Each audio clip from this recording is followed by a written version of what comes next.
Carter told a group of his congressional supporters today that he is confident of re-election, as his political opponents kept trying to arrange things so that he won't even be nominated at the Democratic National Convention. His opponents want an open convention at which Mr. Carter's delegates would be free to vote for someone else. The president today called that a travesty. Judy Woodruff has more. The Carter campaign put in a strenuous day trying to head off more defections, starting with an appeal from the president to some of his backers in Congress. A few of those he met with felt the president should give up his insistence on a binding first ballot rule. Among them, a congressman who the White House said later was invited by mistake. If he manages to separate large elements of the party, which I believe he will do by his action, a lot of our support is going to be called into question. But most of the members invited this morning agreed with Mr. Carter on the binding rule. I think Jimmy Carter has been a good president. It's tough times, but you don't win elections by turning tail and running the other way. Later, pro-Carter House members showed reporters a letter that more than 100 of them are sending to delegates, denouncing the open convention drive. And Vice President Mondale told visiting Carter delegates the first ballot rule would enhance their upcoming convention. The New York City Convention will be the most representative and the least bossed major national convention in the history of our country. Late this afternoon, the president himself made still another appeal to his delegates, several hundred of whom were invited to the White House. It's almost incomprehensible how a brokered, horse-traded, smoke-filled room convention could be labeled open, and the decision made by 20 million Democrats in the open primaries and the open caucuses could be called closed. Tough talk or no tough talk, top officials from both the Carter and Kennedy campaigns are still trying to reach a compromise on their disagreements over rules and platform.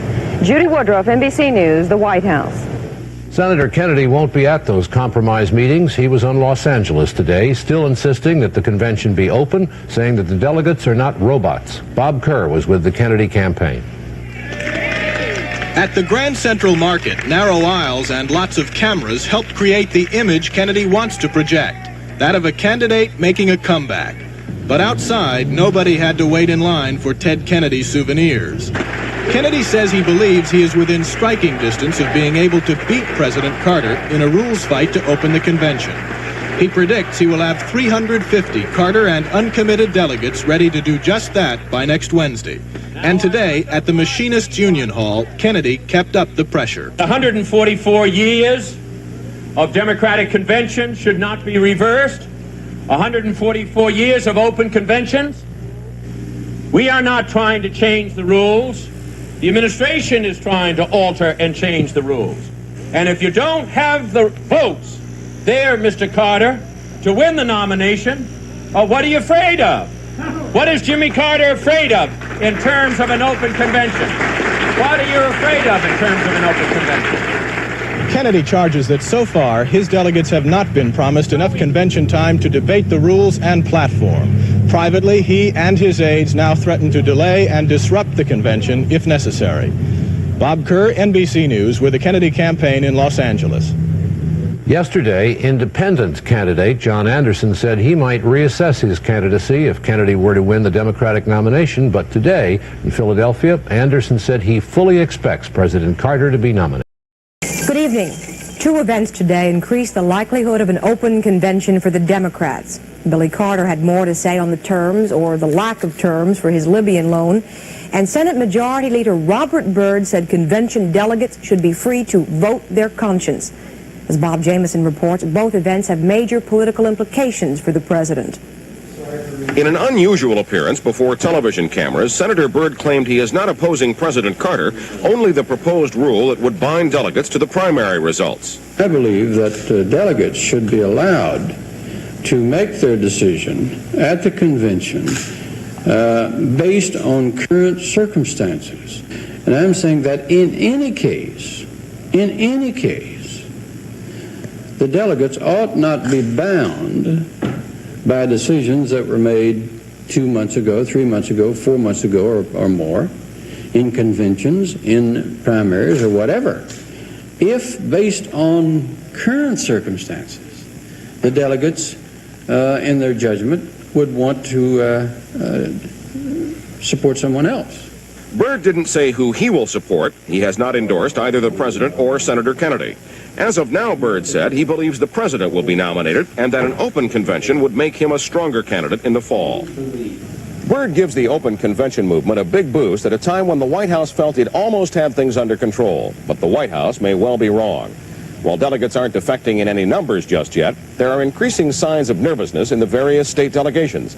There is concern that defections could increase if there is no good news in the public opinion polls next week, and if the open convention movement picks up support at the National Governors Conference tomorrow. As to why Byrd joined the movement, there were reports this week he is angry that the administration gave him no key role at the convention, reports Byrd denies. The main reason Byrd called for an open convention today is his belief that the president could drag a number of senators down to defeat with him in November and give Republicans control of the Senate. And the last thing Byrd, the majority leader, wants is to become Byrd, the minority leader.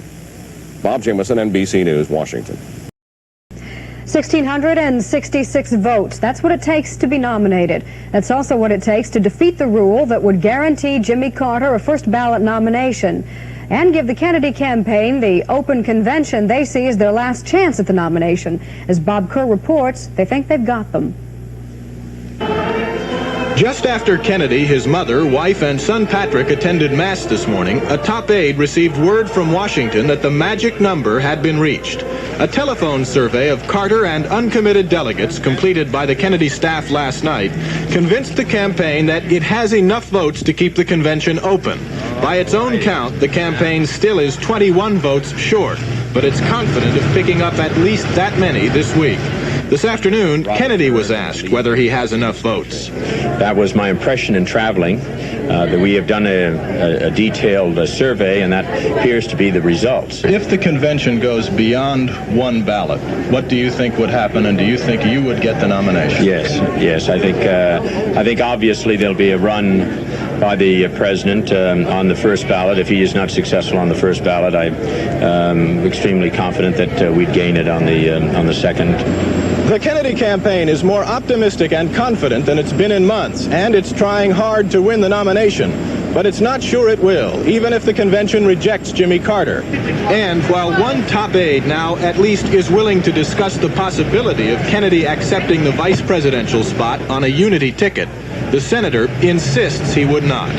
Bob Kerr, NBC News, with the Kennedy campaign in Boston. Edward Bennett Williams, chairman of the Open Convention Committee, insists it is not a dump Carter movement. The president, he told CBS's Face the Nation today, tried to tell him otherwise. I did have a call from the president, and he discussed with me the rule. He's very strongly in favor of the rule which binds the delegates. And he told me why he's in favor of the rule. I told him why I was opposed to the rule. He said that he thought that the group of which I was a chairman had many people in it who wanted a candidate other than himself to be nominated. I couldn't speak to that because I can only speak for myself. And I have pledged positively absolute neutrality with respect to who the Democratic nominee may be. I have pledged to work for the Democratic nominee after he is named. The Democratic convention, open or not, was a hot topic of discussion among governors, particularly the Democratic ones, attending the governors' conference in Denver today. NBC's Roger O'Neill reports. Most of the Democratic governors are in Denver for a meeting of the National Governors Association. Sipping champagne under a blazing Colorado sun, the call to change the rules and open up the Democratic convention was the center of attention. And a measure of how good a president or how good any leader is the quality of the people he surrounds himself with. There's been no big defection of the Democratic governors yet, but as many as 8 of the 15 Democrats already here may now support the idea. I think that all of a sudden there's an awful lot of Democrats that are looking around and seeing that we're in a bad position, facing a very formidable Republican ticket, and that we got to come up with our strongest team. And I think that we do not feel that that is either Senator Kennedy or President Carter. I think it's important because it'll help the president. He's going to be nominated regardless. And if it's done openly, with no question, no chance that somebody can go out and make a big story about the fact if it had just been open, we'd have nominated somebody else. But there's a solid block of Southern support not to change the rules unless the president agrees. I don't really think that you change the rules in the middle of the game. It would be a mistake to change the rule right now unless sort of everybody comes together and says, let's do it. Tomorrow, New York Governor Hugh Carey is expected to test the waters to see if there are enough Democratic governors to pass a resolution calling for an open convention. But the president's campaign manager, Bob Strauss, will also be here, urging the Democrats to stick by the rules. Roger O'Neill, NBC News, Denver. The head of the American Bar Association says the presidential primary election system ought to be overhauled. Leonard Janofsky says the present system reminds him of the story in Alice in Wonderland, where all the players played at the same time with no apparent rules. The ABA president suggests shortening the time span of the primaries and reducing the cost and complexity.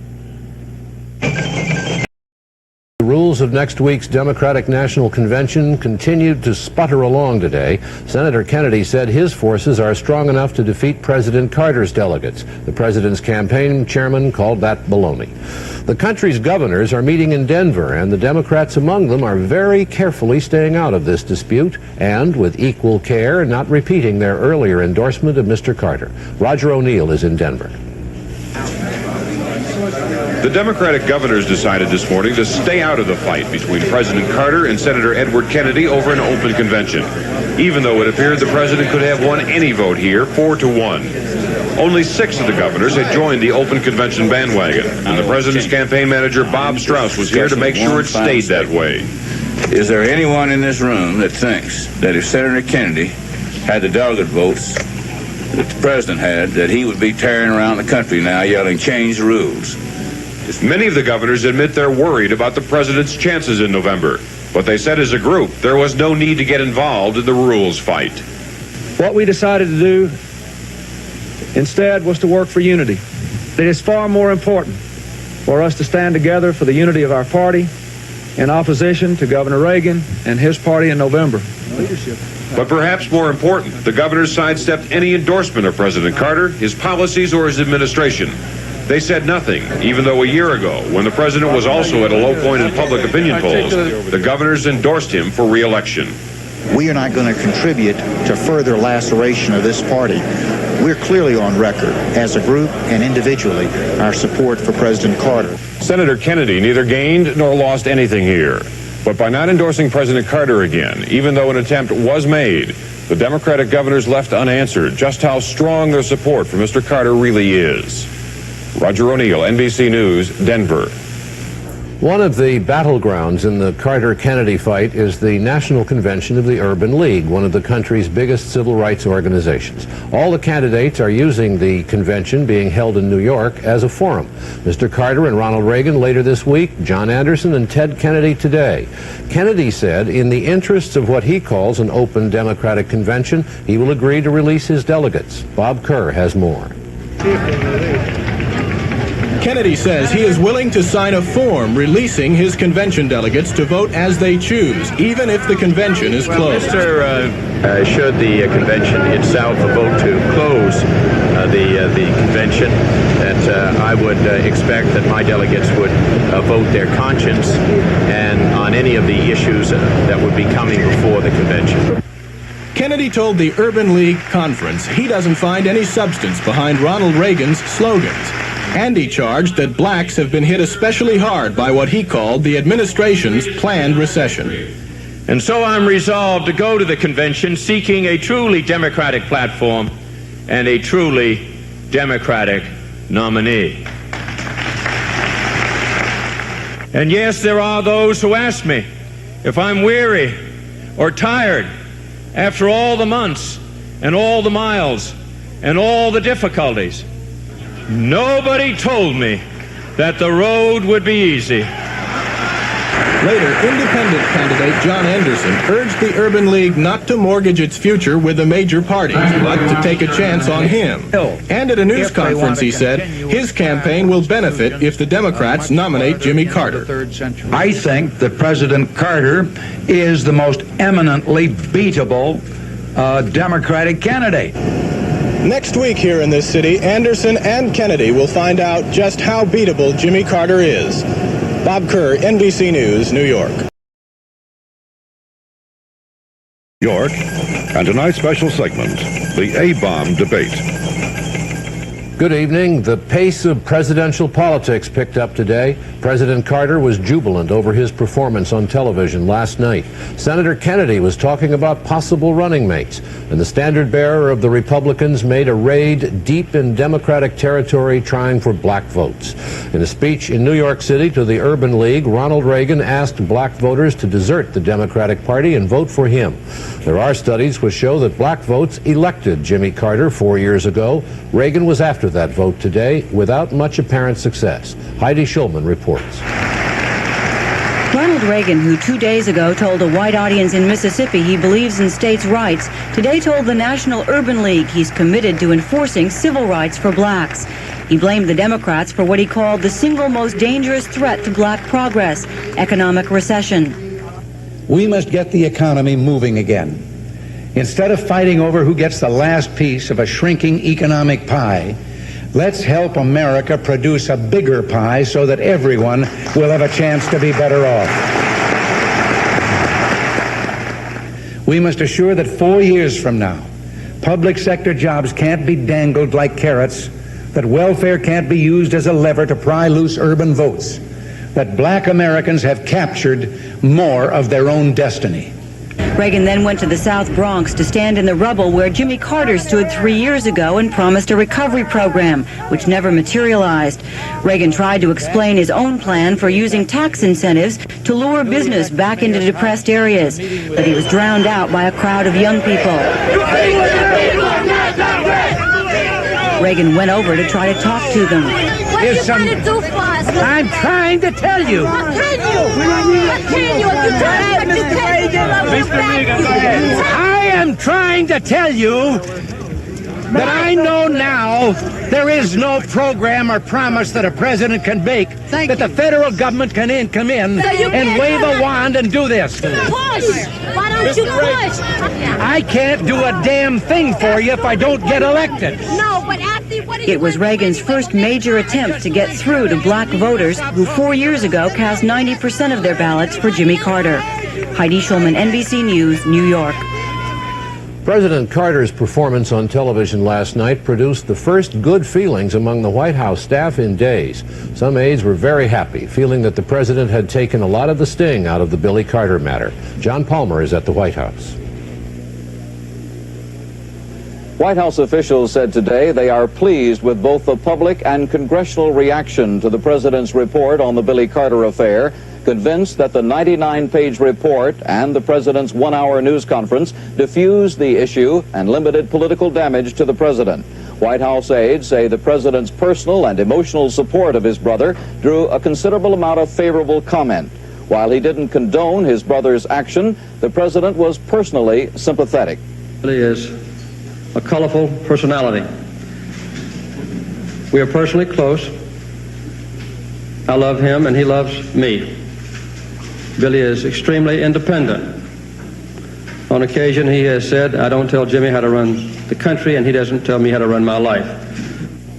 The White House says it has received 563 telephone calls concerning the president's speech, 84% of them supporting the president. Of 497 telegrams received, 88% reportedly supported the president. At Carter Mondale headquarters in Washington, campaign workers said Carter convention delegates had overwhelmingly favorable reactions to the president's explanation. While Mr. Carter's aides admit the Billy Carter affair is probably not over, they believe it is no longer the volatile political issue it once was. John Palmer, NBC News, at the White House. The main thing, of course, as far as the president and his men are concerned, is what effect Billy Carter's troubles are having on those delegates to the Democratic Convention. The president's appearance last night was designed, at least in part, to keep those troops in line. NBC News today talked with a number of delegates from a number of states, and Ken Bodie has a report on what they told us. 60 to 70% of the nation's television sets were tuned into the president last night, and NBC's survey shows that Mr. Carter evidently did himself a lot of political good, at least in the short run. We contacted delegates in 44 states in the District of Columbia today for their assessments. Ed Campbell, Iowa State Chairman and a Carter delegate, was typical. I think he turned a corner tonight in the whole issue of Billy. We found some softness on the open convention issue, some. And I sort of start to lean that way, that I think that the Carter delegates would vote for the president in an open convention situation, which I think would probably strengthen his position much better, give us more party unity, and at the same time give Senator Kennedy some political ground to stand on for supporting the ticket this year. I'm very interested in your views on the open convention. Open convention advocates are manning the phones from offices in both New York and Washington, calling Carter delegates. They report some movement. They won't say how much. We found very little. The biggest problem they have is that the open convention position is still viewed as a trick to win the nomination for Kennedy. It's clear that the delegates, the Carter delegates, need to understand that the open convention effort is not geared to nominating Senator Kennedy. There's no indication right now that the open convention pro-Kennedy forces have enough votes to stop Carter on the first ballot. Carter delegates were handpicked by the Carter campaign months and months ago. They decided way back then that if the alternatives were Kennedy or Carter, they preferred Carter. We found that as long as Kennedy remains the most likely alternative, they're not yet prepared to change their minds. Ken Bodie, NBC News, Washington. And up at the Senate, Teddy Kennedy was talking about possible running mates. He doesn't have enough delegates to win it as of now. Surveys show delegates do not favor his candidacy, but he pressed on today. He has informed both Senator Robert Byrd, the majority leader, and Senator Henry Jackson that they're on his list. Bob Kerr has more. A Kennedy aide says this picture was meant to convey aggressive momentum, an optimistic candidate after telling Senator Jackson he is considering him as a vice presidential running mate. At another meeting, Kennedy told Senate Majority Leader Byrd that he's under consideration too. Jackson says he believes Kennedy, not President Carter, would be the strongest Democratic candidate against Ronald Reagan. That's a hard question. I think he'll run better than I know the polls are maybe contrary, but being a non-incumbent, I would think he would have a better chance. I think he'll make a fighting candidate because people love and admire a fighter. They may disagree with him on certain issues, but Senator Kennedy has been able to improve his style tremendously, and he's been very, very good on the stump. And Kennedy's response to those who say an open convention would be more likely with him out of the race? And I'm going to have my name put in nomination, and I'm increasingly hopeful and optimistic about gaining the Democratic nomination. And after a long meeting today, Kennedy and Carter campaign representatives worked out a schedule for the convention. In a statement, both sides agreed to conclude the convention united behind whoever is nominated. But two Kennedy spokesmen pointed out that that part had not been cleared by the senator. Bob Kerr, NBC News, with the Kennedy campaign in Washington. Candidate John Anderson compared himself to Franklin Roosevelt today. He said Roosevelt didn't have a plan to solve the country's economic problems when he came into office, but that he used common sense. Anderson said he shares with Roosevelt a basic commitment to action. This before the National Governors Conference in an appearance which was marred by some egg throwing. Bob Jameson was there. Anderson was midway through his speech to the National Governors Conference when the incident occurred. A member of the Communist Workers' Party ran to the front of the meeting room, screaming at Anderson and North Carolina Governor James Hunt, then threw eggs at both of them.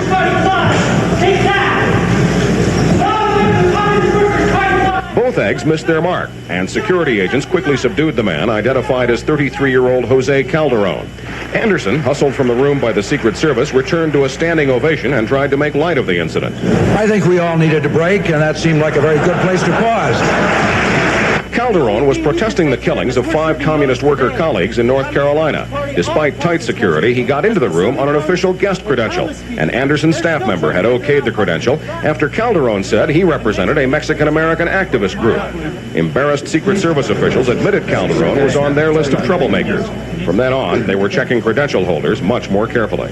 Bob Jameson, NBC News, Denver. But security failed later in the day in Denver. Other members of the Communist Workers' Party threw eggs at Anderson at the end of a rally for volunteers. The candidate was struck by 2 of the eggs. Secret Service agents put Anderson and his wife in a car and drove them to the Denver airport. 2 men were wrestled to the ground by Denver police and arrested. With John Chancellor. Good evening from the Convention Hall here in New York, Madison Square Garden, where the Democrats will nominate their 1980 presidential candidate next week. The odds are that the nominee will be Jimmy Carter, and Jimmy Carter visited New York City today to address the National Urban League.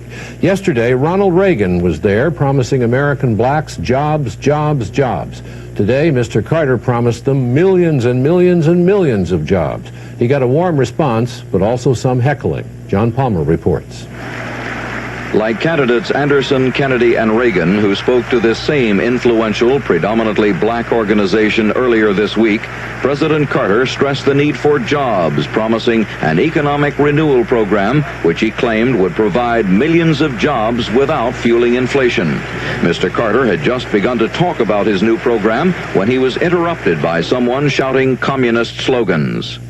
It will put American people to work, not in make-work jobs, but in modernizing our American industries, improving their ability to compete, and expanding our exports.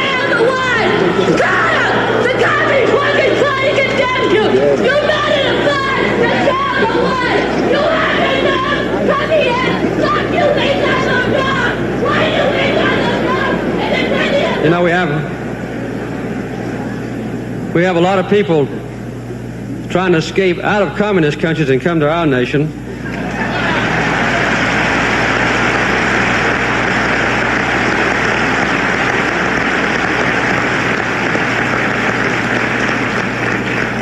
You don't see many boats trying to escape from Key West and going to Cuba, though. The president's 38-minute speech was interrupted on 3 other occasions. The individuals who said they were members of the Communist Workers' Party were forcibly removed. We've got to make sure that the president ended his talk with a slashing attack on Reagan's plan to cut taxes by 30%. it substitutes a fantasy of instant gratification instead of a realistic vision of a better future. It's even worse than a free lunch. It's sugar-coated poison. Next stop, a visit to Vernon Jordan, president of the Urban League, who is still hospitalized after an assassination attempt last May. There's substantial evidence that black voters made the difference for Jimmy Carter 4 years ago, and his aides say he needs that vote now even more than he did then. John Palmer, NBC News, with President Carter in New York City. There's considerable speculation here in New York City today that the Carter campaign has something up its sleeve, that it may be planning to win its fight at this convention to keep its delegates committed to the president, and then when the fight is won, release the delegates in a show of strength and generosity. Carter's manager, Bob Strauss, said today, anything is possible. Well, anything is possible, and lots was going on today. Ken Bodie reports. One of the few places where Carter and Kennedy delegates actually met together to debate the open convention issue was California. When the Carter delegates felt they were getting pressured, they walked out. The former state chairman of Minnesota was for Carter. Today, he changed his mind. Carter should withdraw from the race and open it up. At that point, I think that Walter Mondale would be the nominee. I think we'd get a fresh start. We could catapult ahead with that sort of new beginning. The open convention folks had a headquarters opening in New York today. Offices are opening all over the place these days. A Jackson Can Win committee opened a New York office, manned by backers from 1972 and 76, when Jackson didn't win. What seemed to be practically impossible a month or two ago has become increasingly possible in the last few weeks. This office above a New York delicatessen was leased by the Draft Muskie Committee. They say they'll have an office operating out of here in 2 days. Late start, good location. Today, the Carter campaign announced that Senator Ribicoff, a longtime political crony of the Kennedys, will lead the fight against the open convention. But Ribicoff had this to say. There's no question that Carter today is very low. If the election were held today, Carter would lose. This may all be a lot of motion and money amounting to nothing unless someone like Henry Jackson becomes an active candidate or unless Ted Kennedy agrees to release his delegates. For the open convention people to win in New York, they need the support of Carter delegates. And that's not likely to come in any great number so long as an open convention appears to mean a Kennedy nomination. Ken Bodie, NBC News, Washington. And Senator Kennedy was still at it today, still working to turn delegates against President Carter. He wants the delegates released from their first ballot commitments, most of which are for Carter. A new Gallup poll taken among Democrats around the country last Sunday shows that 55% of those polled agree with Kennedy, and that 52% of those Democrats would prefer to see someone other than Mr. Carter nominated. And Kennedy himself was talking about the convention this afternoon. Jim Cummins has that story. Today, Senator Kennedy announced that he will personally lead his forces in the convention fight over economic planks in the party platform, and that he will address the convention during that fight Tuesday night. An unusual move because until now, Kennedy has repeatedly said the only speech he planned to give at the convention was an acceptance speech for the nomination. I find myself running against an opponent who wants a closed convention and has a secret economic program that he is going to announce after the convention. Kennedy also announced that South Dakota Senator George McGovern will lead the Kennedy floor fight over the question of an open convention, and Maryland Congresswoman Barbara Mikulski will place Kennedy's name in nomination Wednesday night. Meanwhile, Kennedy campaign leaders held a briefing and laid out their plans for the convention. They claim that they now have enough votes to beat the Carter forces on the rule to bind delegates to vote for the president on the first ballot. And Kennedy campaign strategist Paul Kirk expects the Carter campaign to back down before it comes up for a vote. I think that the Carter campaign, when they get to the eve of the convention, will realize the votes aren't there for an open convention, and rather than take the loss on the floor of the convention, will yield on the issue. Kirk also said that yesterday's agreement with the Carter campaign on convention scheduling does not necessarily mean that Kennedy will support the president if he's renominated. Jim Cummins, NBC News, Washington. One of the areas of agreement between the Carter and Kennedy forces involves the party's platform. They've been arguing for weeks about a series of challenges the Kennedy people have made to the platform, which was written under the control of the Carter people.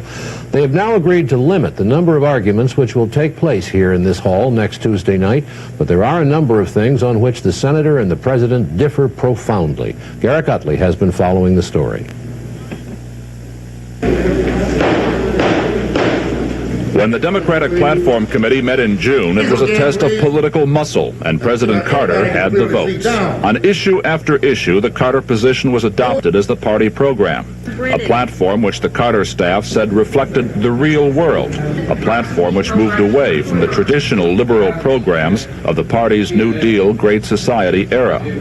Senator Kennedy has based his campaign on those traditional Democratic programs, and the day after the platform was adopted, he denounced it as Democratic only in name, saying it abandoned the poor.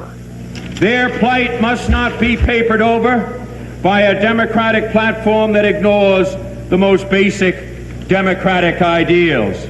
The Carter-Kennedy differences over the platform are fundamental. On the economy, the president calls for fiscal prudence. Kennedy wants a $12 billion program to create jobs. He also wants wage price controls. On human needs, the platform says compassion must be balanced with self-discipline. Kennedy opposes any cut in federal spending for the poor. He also wants approval for his national health insurance program. On defense, President Carter supports the new MX missile. Senator Kennedy wants to look for an alternative. The major platform fights will be over economic and social policies. Even if Kennedy cannot win the nomination, he hopes to put his stamp on the party platform, which Jimmy Carter will then have to run on. On Tuesday, here on the convention floor, the issues will be fought and decided. Garrick Utley, NBC News, New York. John Anderson's independent presidential candidacy made some news today. Anderson won a court fight to get a place on the Maryland presidential ballot this fall. His people say he is qualified for a place on 33 state ballots, and they're trying for more.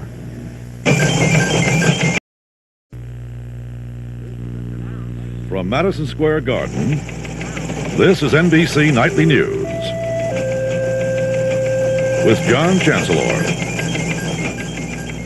Good evening from Madison Square Garden, where the Democratic Party will hold its national convention next week. President Carter seems likely to be renominated, but there are still some uncertainties. The spokesman for the Democratic National Committee said today that all he could say for certain was that the convention would begin in this hall on Monday, and he added, more than that, your guess is as good as mine. The Kennedy forces are still trying for the nomination, and Bob Kerr has more on that in Washington. As Kennedy troops began leaving for the convention, aides made a special effort to knock down reports predicting that Kennedy will appear with President Carter in a show of unity in New York if Mr. Carter wins. Carter campaign chairman Robert Strauss was quoted today as saying, "They've told us he, Kennedy, will be on the platform if the president wins." But Kennedy campaign director Paul Kirk called Strauss an artist at the big lie tactic, accusing him of trying out of insecurity to make the contest appear over. And at the Capitol, Kennedy told speechwriters to draft his acceptance speech for the nomination. Today, Kennedy repeated conditions for his support of President Carter. I've indicated that I have no trouble whatsoever in supporting a Democratic nominee who's committed to the age-old principles and concepts of the Democratic Party. Most Kennedy aides don't believe the senator will support Mr. Carter if he wins the nomination and then reaffirms the economics of the past 4 years. If the president wins, the most top Kennedy aides can envision now is a statement of support next Thursday morning rather than a joint convention appearance that night. But Kennedy's people say they're not worrying about what the senator should do if he loses because they're too busy trying to make sure he wins. Meantime, the Carter people insist they've got it locked up. It's psychological warfare. Bob Kerr, NBC News, with the Kennedy campaign in Washington. Every political convention develops its own phrases, its own jargon, and on Monday in this hall you'll be hearing about F3C, the proposed rule that says delegates pledged to a candidate must stick with him through the first ballot or be removed from the floor. The Carter people, with 60% of the delegates, want that rule to be approved. The Kennedy people, with 37%, want the convention to vote the rule down. Ken Bodie is our expert on all this. The binding delegate rule. One side says it's an outgrowth of 12 years of reform. The other side says it contradicts all the reforms. Here's how it came about. First, a historical note. Democratic conventions have never tried to enforce the results of a primary. They've always regarded that as a matter between a delegate and his constituency. In 1974, the Supreme Court upheld that position 9-0. After the Chicago Convention, the party refused to enforce any party rule which forced the delegate to vote against his own presidential preference. In 1972, to prevent cases where black delegates were compelled by state law to vote for George Wallace, and where candidates were saddled with delegates who really didn't support them, the party adopted 2 changes. 1, delegates can't be forced to vote against their presidential preference, and 2, candidates can choose their own delegates.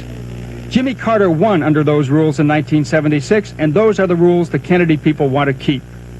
But after 1976, there was another rules change, requiring delegates to stick to their original presidential preference for 1 ballot. That's where today's controversy began.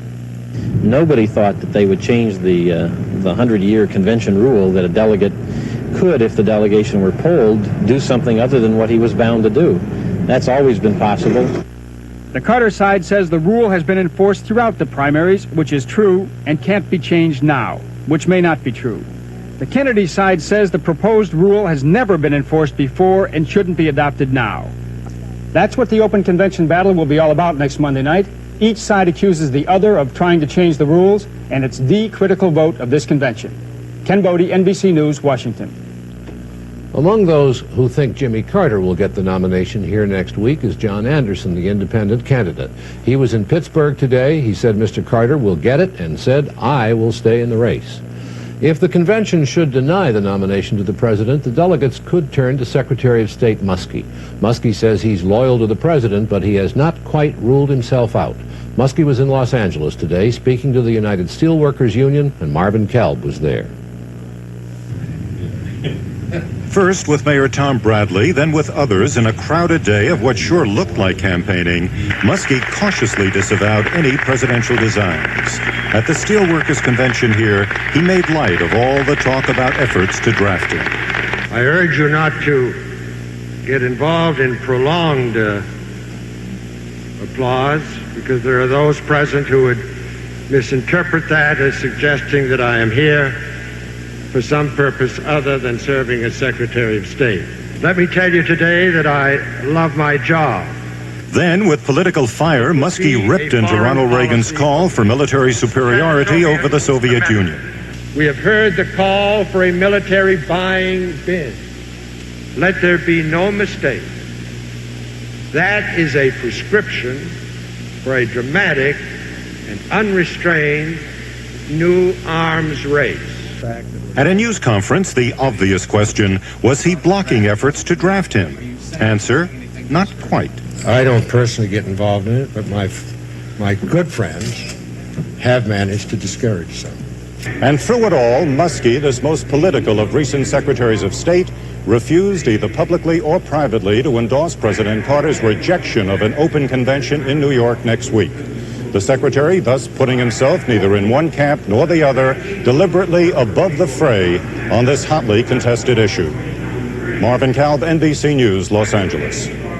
And President Carter spoke to the steel workers today by microphone from the Oval Office in the White House. In one sense, it was a thank you call to an important political ally, an organization which the president wants on his side in the fall campaign. He told them some of that today. The steel workers endorsed the president today, and the 4,000 delegates in the hall in Los Angeles listened attentively as the president said, "Thank you."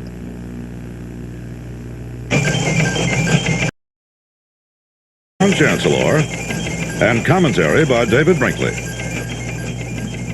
Good evening from Madison Square Garden, where the Democrats are assembling for their national convention. Senator Edward Kennedy came to New York City today saying he is still optimistic about getting his party's nomination. He is very much in the minority on that. All indications tonight are that Jimmy Carter will be the nominee. And on the decisive issue of the binding of the delegates, the so-called open convention dispute, Kennedy has stopped predicting victory. Bob Kerr reports.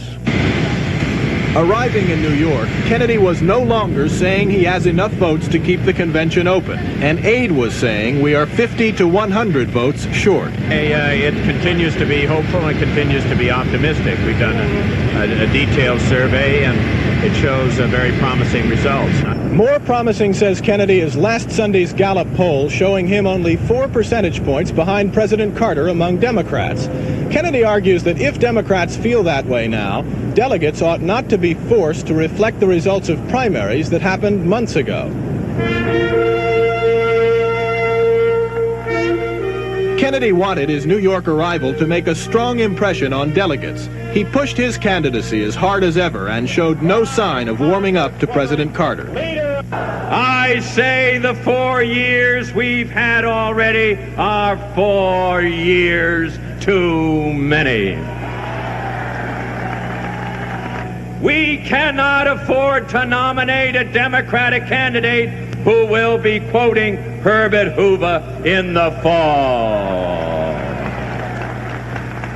I accept your nomination.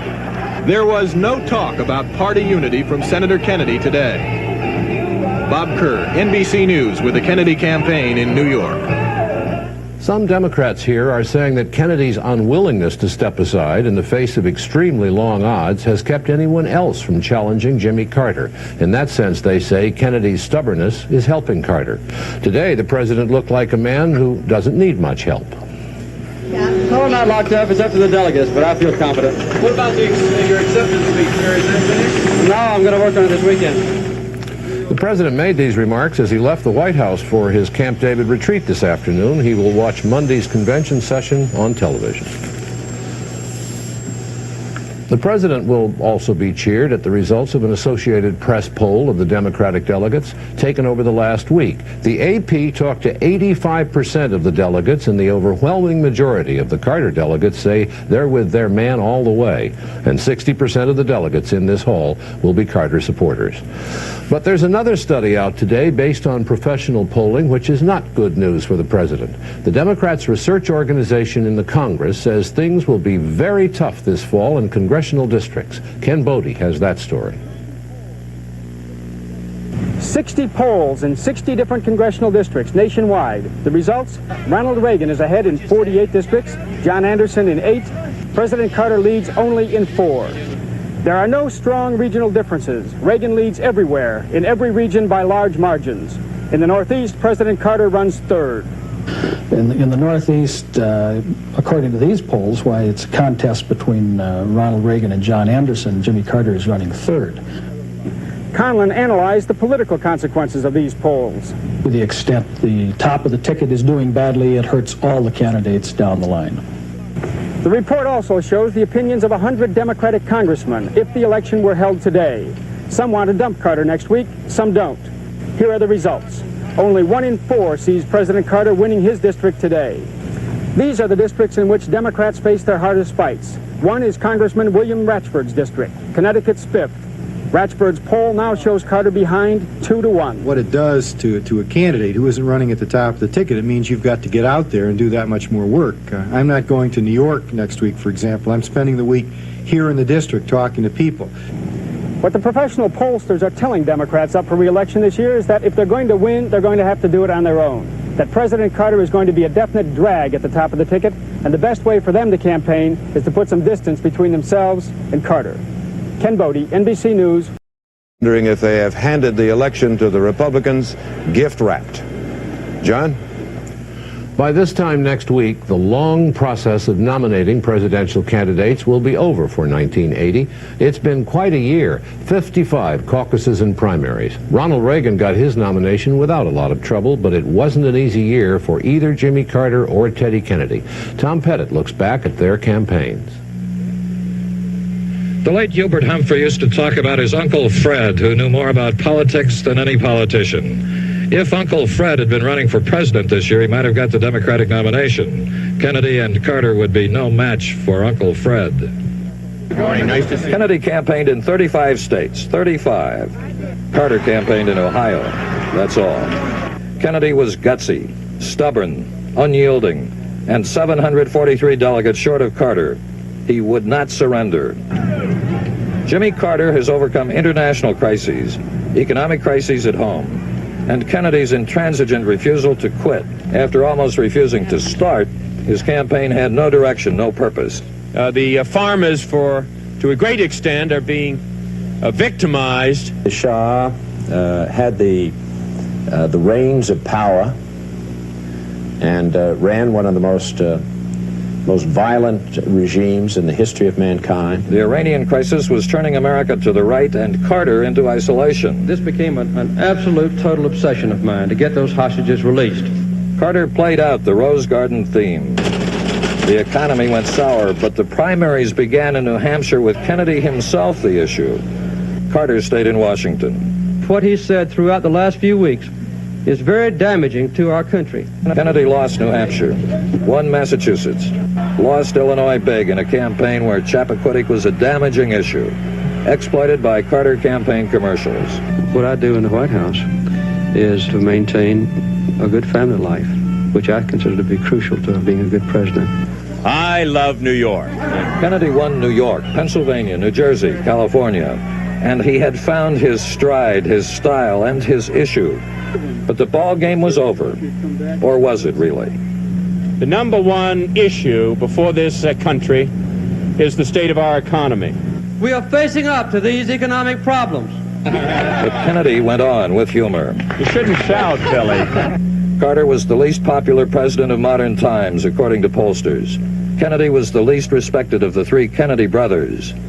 But easily by the eve of the convention, the better Democratic campaigner of 1980. We're going to make our judgments at that Democratic convention, and we're going to gain the Democratic nomination, win the election, and put America back to work again. Thank you very much. But barring a political miracle, he is the loser. Why? Kennedy never made the case he could be trusted more than Carter. He never made the case that his economics would work better than Carter's. He never escaped the image of being the other Kennedy brother. And Carter had the unfailing knack of turning failure into success. But if Carter had been running against almost any other candidate, even Hubert Humphrey's Uncle Fred, this would have been a different convention. Tom Pettit, NBC News, Madison Square Garden. It's important to remember that it still could be a different convention. With Democrats, you can never tell. Senator Kennedy still has a chance of turning it around, although a very small one. We'll know next week. Jessica Savage will be here tomorrow. The convention starts on Monday. Have a nice weekend, and good night. On this, the final weekend before the Democratic National Convention, President Carter is away from the White House, doing what he can to prevent a so-called open convention from happening. We have two reports on the Carter campaign efforts, beginning with White House correspondent John Palmer. White House aides say the president called several wavering convention delegates from his Camp David retreat today, asking them to stand firm in favor of the rule that would require delegates to vote for the candidate they were elected to support. The White House is confident it will win that rules fight easily. Mr. Carter also spent part of today working on his acceptance speech. The president and Mrs. Carter plan to stay at Camp David until shortly before they leave for New York and the convention at midday on Wednesday. The president will address a rally of delegates and campaign workers shortly after he arrives. After the convention, Mr. Carter expects to return to Camp David for several days of rest and political strategy sessions, planning for the fall campaign. John Palmer, NBC News at the White House. In New York, the Carter-Mondale campaign is gearing up for one last push toward assuring the renomination of Jimmy Carter. Incoming delegates are getting fat packets of information, including printed explanations of the Carter position on the controversial open convention question. The campaign is trying this weekend to bring its various parts together to blend headquarters and field staffs into an operating unit which can block any possible erosion of Carter delegates. This afternoon, dozens of Washington campaign headquarters people came into New York by train to swell the ranks of what is already one of the biggest convention staffs ever assembled. There are hundreds of Carter-Mondale people here, keeping track of delegates, making schedules, researching issues, counting heads, and in general doing whatever they can think of to make good on their predictions that they've got more than enough delegates to make sure things go the president's way during the convention. Most of this activity is going on in the Sheraton Center Hotel, Carter headquarters, about 30 blocks north of Madison Square Garden. At the best of times, this hotel lobby resembles the old Chicago stockyards on a busy day. There will be wall-to-wall people in here trying to get a look at the president, the vice president, the first lady, members of the cabinet, perhaps some campaign bigwig. If that weren't enough to keep the place loaded up, 3 delegations are trying to live here, and an enormous press corps is trying to work around the headquarters hotel. The convention sessions may be downtown, but a lot of the action will be right here. Steve Delaney, NBC News, at Carter headquarters downtown, but a lot of the action will be right here. Steve Delaney, NBC News, at Carter headquarters in New York. The Kennedy campaign announced today the names of the people the senator is considering for his running mate. They are former Florida Governor Ruben Askew, Los Angeles Mayor Tom Bradley, Representative Lindy Boggs, Secretary of Education Shirley Hufstetler, Senator Henry Jackson, Representative Pryor of North Carolina, and Illinois Senator Adlai Stevenson. As the likelihood of the so-called open convention seems to have diminished, Bob Kerr reports the Kennedy people have a new scenario for winning the nomination. I suppose they're recording. As Kennedy and his staff met late today, aides admitted that their drive for an open convention has stalled, but they remain optimistic about picking up enough votes once the delegates get together. Why? Momentum, says Kennedy's campaign director. I'd say we're in the window of 75 to 100 short at this moment. And I dare say that by the time these people get to the convention, and that they'll be reading about the portent for the Democratic Party in the fall, the fact that Carter can't carry any of the major industrial states that are going to provide the votes for the Electoral College, those things will have significance.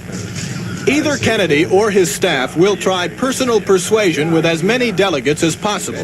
Today, the sympathetic Latin American delegation, representing only 4 votes, apologized for its size. Well, I wouldn't say that. Every vote counts. Every vote counts these days. To get open convention votes, Kennedy's campaign is encouraging favorite sons. Jackson in Washington, Benson in Texas, Stevenson in Illinois, Byrd in West Virginia, Moynihan in New York, and Muskie in Maine. Kennedy strategists figure if delegates support favorite sons, then they won't support the rule forcing them to vote for Jimmy Carter. But favorite sons would only be devices to keep the convention open for Kennedy. A top aide today told NBC News there is no possibility the senator will urge his delegates to support any compromise candidate. Bob Kerr, NBC News, with the Kennedy campaign in New York. If you ask President Carter's supporters about a proposed convention rule which would permit delegates to vote as they please for president, they'll tell you it's a dead issue. But you ask Kennedy's supporters or Muskie's supporters or supporters of anybody but Carter, and they'll tell you the open convention issue is very much alive. Correspondent Robert Hager did the asking. The committee to continue the open convention seemed to be struggling to continue itself today. Edward Bennett Williams, New York's Governor Carey, a representative of the National Organization for Women, and several congressmen met. Reporters outnumbered participants about 10-1, and Williams startled them by claiming to have picked up new votes. Yesterday, we said that we felt that there were within 25 delegates of a majority who favored an open convention. I believe that we're closer than that today. Reporters jumped on that. In fact, wasn't the movement dead in the water? It's not a dead in the water. I've been in a lot of matters which have been called dead in the water, and they haven't ended up dead. They've ended up first with muscle twitches, and then they get up and walk, and then they start to run. A few blocks away, a small office promoting Senator Jackson for the nomination was also still in business today. And upstairs over a delicatessen, the draft Muskie drive, disavowed by Muskie, said efforts to open up the convention may be in trouble unless Senator Kennedy gets out. Delegate after delegate continues to tell us that they would like to vote for an open convention, but they're very hesitant to do so if Senator Kennedy would win the nomination. Privately, some of those working for an open convention admitted that rather than gaining votes, they might actually be losing ground at this point. They'll hope to turn that around by visiting as many caucuses as possible tomorrow when the delegations settle in. Robert Hager, NBC News, New York. If President Carter is renominated at the Democratic National Convention, the president of the Machinists Union is also a convention delegate from Maryland. He wants Senator Kennedy in the White House, and he said today that if the convention gives the nomination to Carter, he'll walk out. Tom Pettit reports. The walkout ultimatum comes on the eve of the convention. Union President Wimpesinger telling other anti-Carter delegates that if Kennedy fails, then they should walk right out of the hall and out of the Carter campaign. As a delegate from Maryland and head of the Machinists Union, Wimpesinger has some clout. Well, I'm going to see how many delegates to this convention are interested in walking out, literally, in protest of nominating an ordained loser as our standard bearer, and turn our attention to principle and platform and philosophy and do something about that. The Wimpesinger walkout is not promoted by the Kennedy campaign, but from a number of states, machinists who are delegates 47, or alternates about 30, from among the very liberal and the very bitter, a major walkout at Madison Square Garden would not induce unity. It would recruit members for the Liberal Citizens Party, which is helping to organize the anti-Carter walkout, Wednesday night or Thursday, whichever they think would embarrass the president the most on live TV. Tom Pettit, NBC News, New York. U.S. News and World Report polled the nation's governors about the upcoming presidential election, asking them who was ahead in their state. Ronald Reagan won by a landslide, 35-9. Among Democratic governors, 16 said that Reagan was ahead. Only 9 said Carter. But the president still has friends in high places, and many of them were here in New York today making the rounds. Steve Delaney has that story. Walter Mondale came to this convention city today in time for lunch at New York's 21 Club. He ignored a clutch of polite radicals across the street, people who oppose everybody in public office. Campaign Chairman Robert Strauss also ignored them when he showed up. There was an unrelated march by low-income people who want more clout in Democratic politics. If they were fired up, they didn't let it show. The police stood around looking bored, but the resulting traffic jam was too much for one of New York's carriage horses. The Carter people are a little restless, too, waiting for the convention to start and confident of the result. This morning, assorted White House big shots were briefing reporters from around the country on the rules and platform fights which will dominate the convention's first 2 days. Delegates understand. Mondale told a news conference that rumors of defecting delegates are baseless. I have yet to have a Carter delegate tell me he'd like to be released, or she would like to be released. The longer this debate has gone on, the higher has been the percentage of delegates, not just Carter delegates, but Kennedy delegates, who've said that they believe that this judgment was a proper one and intend to stand behind that rule.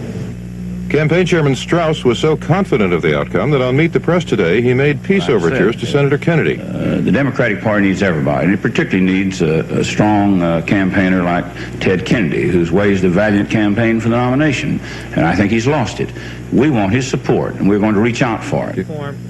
With the rules issue and the nomination apparently in hand, the Carter forces are accepting Kennedy positions on some economic and energy issues and are implying that in doing so, they're being generous to the losing contender. But they're also trying to avoid messy floor fights. There may be more concessions on the platform, but they should not obscure the enormous control the Carter-Mondale forces have over this convention and over the decisions that it will make beginning tomorrow. Steve Delaney, NBC News at Carter headquarters in New York. Senator Kennedy today practiced the art of persuasion, persuading delegates to vote for an open convention. Bob Kerr traveled with the senator, and here is his report. After church, Kennedy said he remains hopeful about keeping the convention open. He predicted the question will be decided by 50 votes, one way or the other. This afternoon at his hotel, Kennedy met individually with about 10 Carter delegates, described by Kennedy aides as leaning toward an open convention and able to influence other Carter people. Ohio delegation chairman Martin Hughes. I know that some have indicated to me that they would vote for the open rule, but would still remain loyal to the president. Late today, the president's people asked for a meeting with Kennedy campaign officials. Kennedy aides say the Carter people seem willing to compromise on some additional platform issues. On the CBS program Face the Nation, Kennedy said, before supporting President Carter, he wants commitments to create jobs and end the use of unemployment and interest rates to fight inflation. It isn't only expressed in the platform. There's a difference between substance and cosmetics, but I'm convinced that that is a matter of substance on it. There won't be any Democrat in this country that'll work harder for the success of the nominee. And when he met the California delegation, Kennedy seemed to be showing the Carter campaign how effective an ally he'd be. Because Californians know the nature of the opposition in Ronald Reagan, and they know how bad things can really be. Later, speaking at a Hispanic American caucus, Kennedy seemed to be reaching out again. Things that divide us are far smaller than the things which unite us. That is something that we must remember now, and we must remember in the future. Bob Kerr, NBC News, with the Kennedy campaign.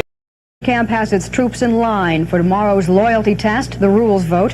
For Edward Bennett Williams and his open convention committee, today was one frustration after another. To begin with, they couldn't find California.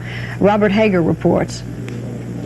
The committee to continue an open convention planned to argue its case before caucus after caucus of newly arrived delegates, but ran into trouble right away.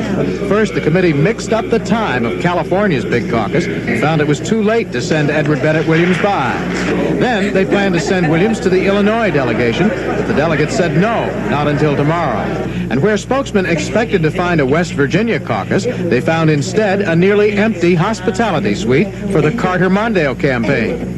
West Virginians weren't even due in New York for another 3 hours. The committee did stage a news conference where they displayed 4 Carter delegates who said they were in favor of an open convention rule. And they sent Congressman Norman Dix to plead for an open convention before the North Dakota delegation, where he ran into some heavy criticism. Why did all the congressmen and senators and all these people like you wait till 10 days ago to discover that these rules are unfair?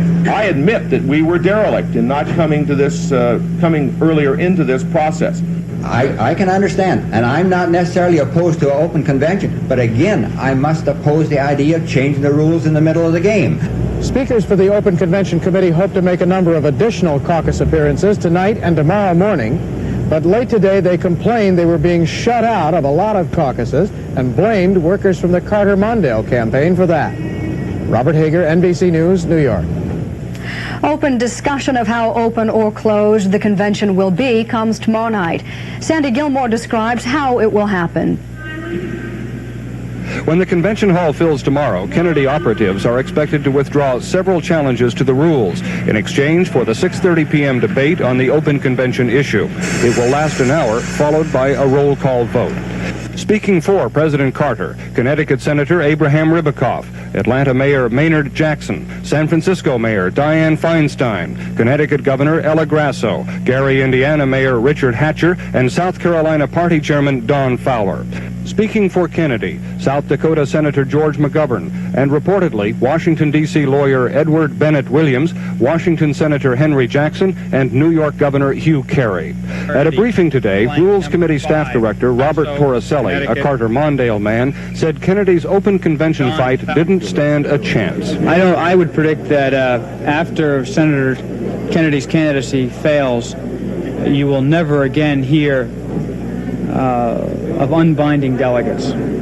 The Rules Committee meets tomorrow morning in this hotel room near Madison Square Garden. Kennedy and Carter people plan to vote on procedures they have already worked out in private. The vote on those procedures may provide the first indication of how smoothly or roughly the convention itself may go. Sandy Gilmore, NBC News, New York. That vote tomorrow over a clause in the party rules. Is it a fight to the finish between Ted Kennedy and Jimmy Carter?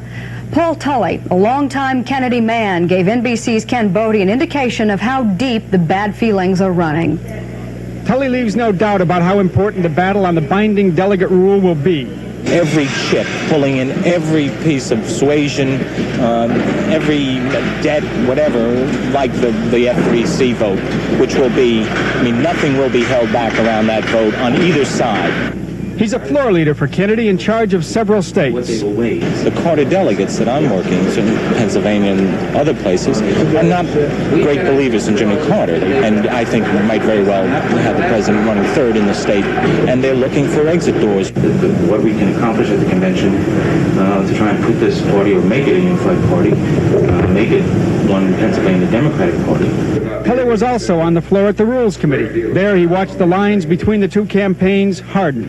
The game plan for the Carter campaign at the Rules Committee was beat him. Beat him. If it's a Kennedy issue, it is to be beaten. 87 1/4 votes against the substitute. The substitute is not adopted.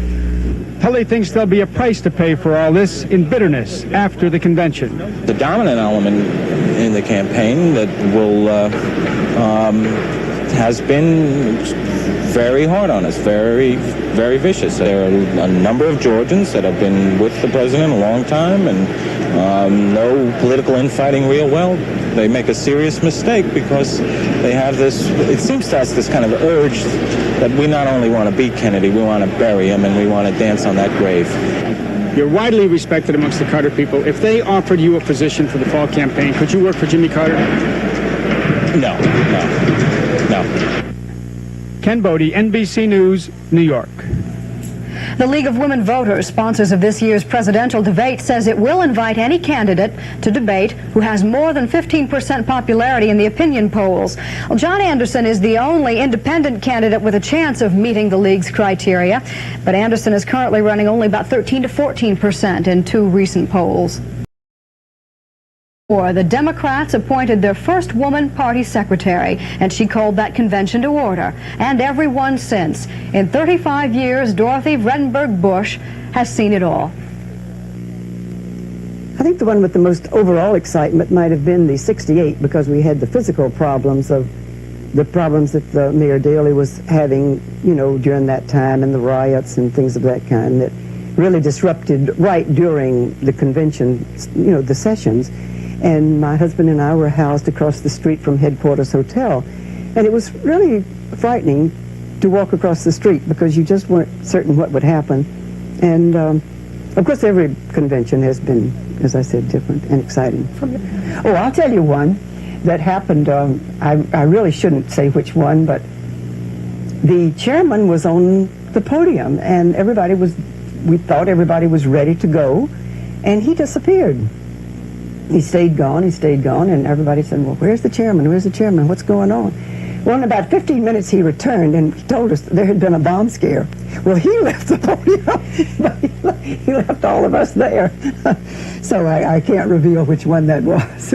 Rumors of romance with Adlai Stevenson, how'd they get started? By the time of the convention of '56, Adlai Stevenson was an available gentleman, and I was a fairly new widow. And rumor did have it that there was a romance. Well, I had promised a girlfriend of mine that I would go to Europe with her for a trip. In fact, my first trip to Europe.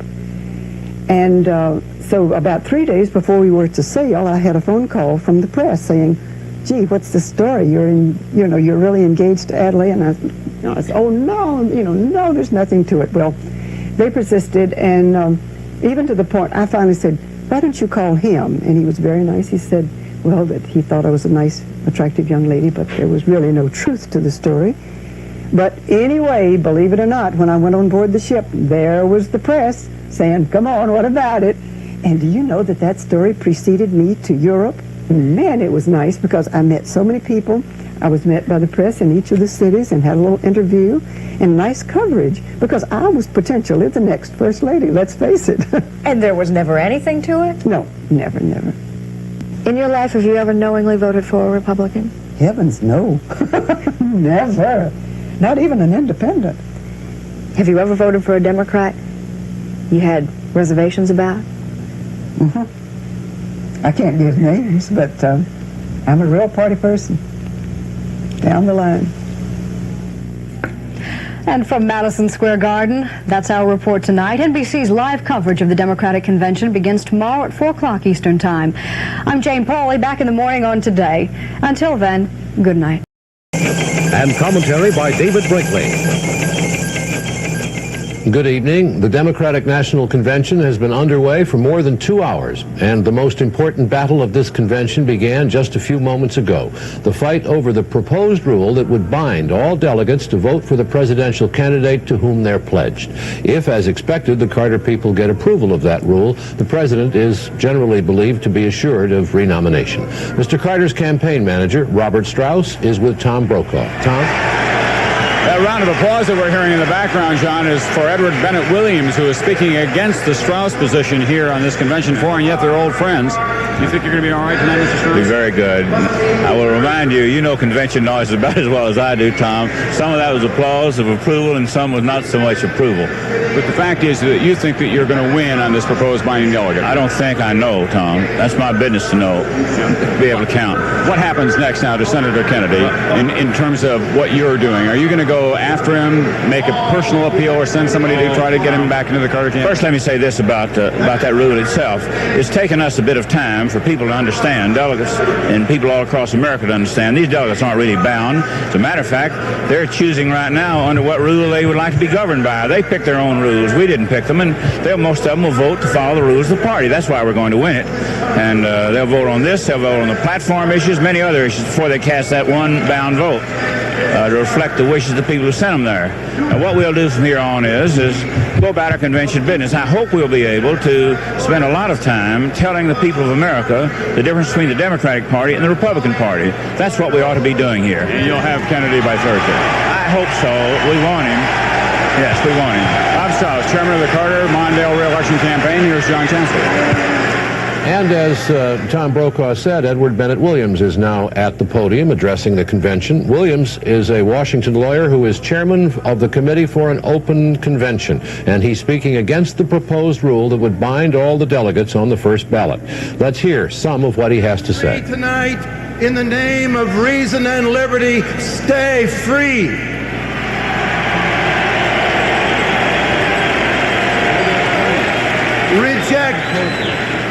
Reject the chains of F3C. If your man is President Carter, vote for him in freedom. And let your fellow delegates do the same. Vote for him because you want to, not because you have to.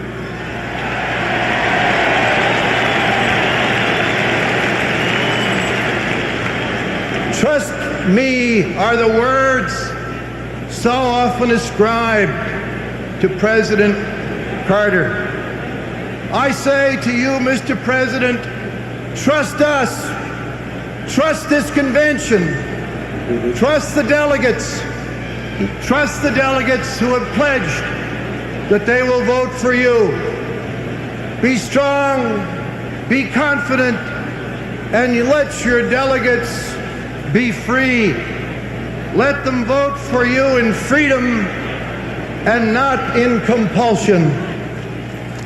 The battle over the proposed rule went on today outside as well as inside the hall. Sandy Gilmore has more on this and more on what all the fuss is about. He was elected to support in the primary. At state caucuses all day long, Carter and Kennedy forces cajoled, begged, and demanded that delegates see things their way.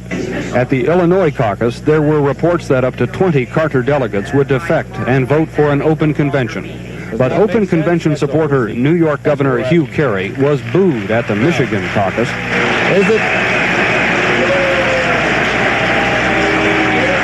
Carter campaign manager Robert Strauss ran into Kennedy supporters in the New Jersey caucus.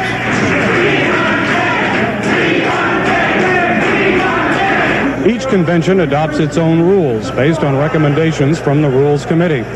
This year, the Rules Committee was split. The majority, the Carter Group, proposed Rule F3C. All delegates are bound on the first ballot to the candidate they were elected to support. The minority, the Kennedy and Open Convention forces, say the convention should be governed by the 1976 convention rules. In 1976, as at every other Democratic convention in history, delegates could vote for whomever they chose. That was the rule when Jimmy Carter won the nomination 4 years ago. And Kennedy says it should be the rule now. The vote is less than an hour away. Sandy Gilmore, NBC News, at the Democratic Convention. If the convention decides to bind all delegates on the first ballot to determine the party's nominee, the rule will be enforced this way. If a delegate tries to vote for a candidate other than the one to whom he or she is pledged, the vote will be ignored and the vote of a loyal alternate will be recorded instead. The Kennedy people say there will be some surprises in the balloting, which will come along very soon now, on the proposed binding rule to the convention. Tom Pettit is with Senator Kennedy's campaign director, Paul Clerk, to learn how the Kennedy people see the rules fight. Tom? We won't have to carry the baggage of having a closed convention. We go forward to November, knowing that each delegate decided to vote his conscience at a time when the last decision could be made. So that concern, I think, is going to pervade tonight. I expect we'll have the second great victory of the convention, and the momentum will roll from there. We expect a great week. Paul, if you lose on the vote tonight, and this question has been asked around the convention, if you lose tonight, will the senator withdraw as the presidential candidate? No, Senator Kennedy will not withdraw. The first battle of the convention, as I say, was held yesterday. We won it. There will be a surprise victory tonight, as there was here in New York back in March. From there we go forward, and we're going to build and construct a platform on which he has been the architect, and we'll go forward to November. I think on Thursday night it'll be a great night for the party. I have no doubt that we can unify around the principles and tenets of this party if we do it in an open convention. I think absent that, I think there are difficulties that the Carter delegates share about whether or not they can express their support for a candidate in August the way they felt in February. And if they can't... The great victory of last night, Mr. Kirk referred to, was a concession made by the Carter campaign on certain planks in the platform. It is not generally regarded by the convention as a great Kennedy victory. The speaker now in the debate over the rules is Senator Abraham Ribicoff of Connecticut. Ribicoff is a supporter of President Carter, and he is speaking in favor of the rule binding the delegates. Let's go down to a very noisy convention hall and see if Senator Ribicoff is getting through.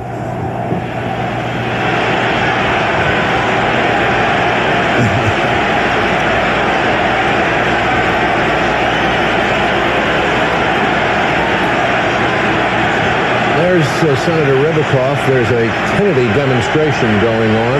Actually, everybody's waving his or her sign. There are Carter signs being waved, Kennedy signs being waved, everybody shouting, and Senator Ribicoff hasn't quite had a chance yet to start his address. This may make these proceedings run a little bit longer than the convention had planned, although subsequent speakers, and there are 6 on each side of the question, probably won't be interrupted by demonstrations. A lot of people on their feet in the hall, however. It is rare at conventions of either party to get this much emotion into the first evening session. But the Kennedy people realize that their candidate's future is deeply tied into the outcome of the vote, which is coming later this evening. And the Carter people realize they've got to hold the line, and that's why there's a lot of emotion on the floor.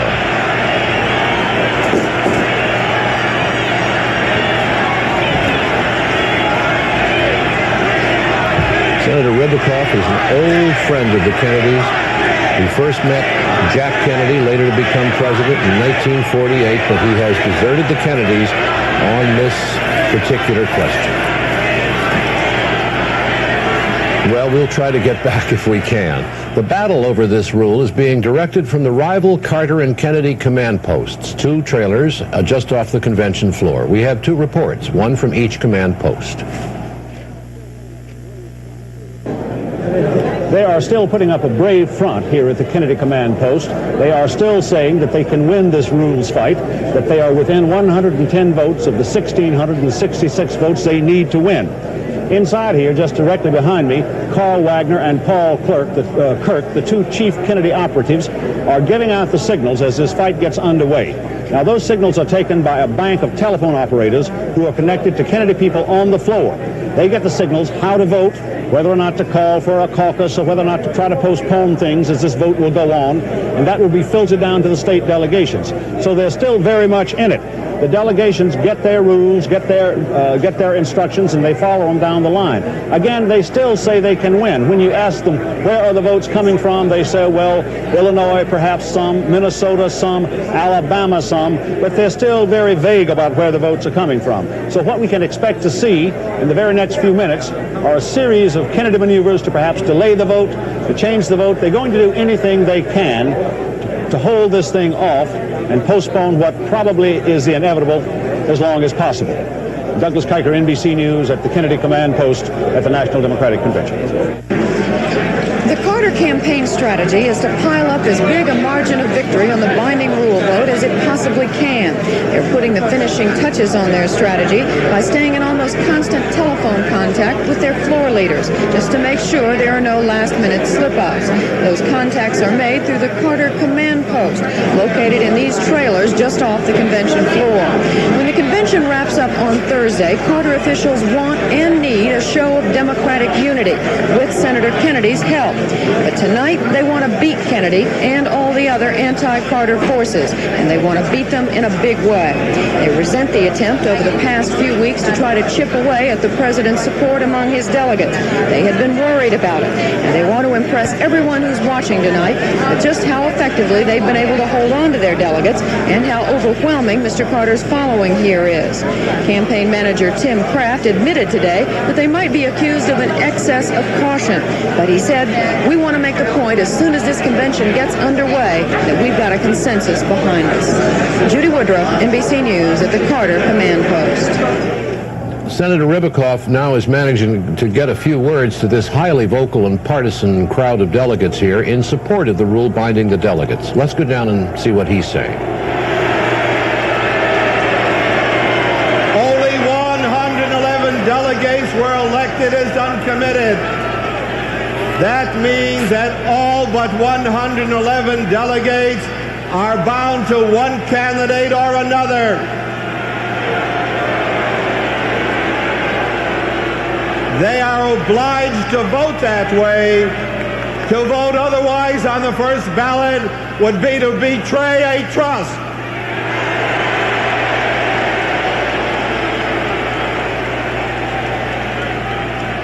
I make this statement as an absolute neutral. I've taken no position on the candidates. I said many times over the last 7 months that I could support either President Carter or Senator Kennedy as a party's nominee. But there is a principle involved here. With John Chancellor and commentary by David Brinkley. Good evening. The Democrats at this 38th National Convention in New York have spent all day working on their platform, and they are now debating the important economic issues which divide President Carter and Senator Kennedy. Although the senator withdrew as a presidential candidate last night, he and his supporters are waging a hard fight for planks endorsing a $12 billion jobs program and mandatory wage and price controls. The president adamantly opposes both of those. And without them, the Kennedy forces are in no hurry to accept Carter bids for party unity. Jim Cummins reports. Former presidential candidate Kennedy is still not saying whether he will support the president for re-election.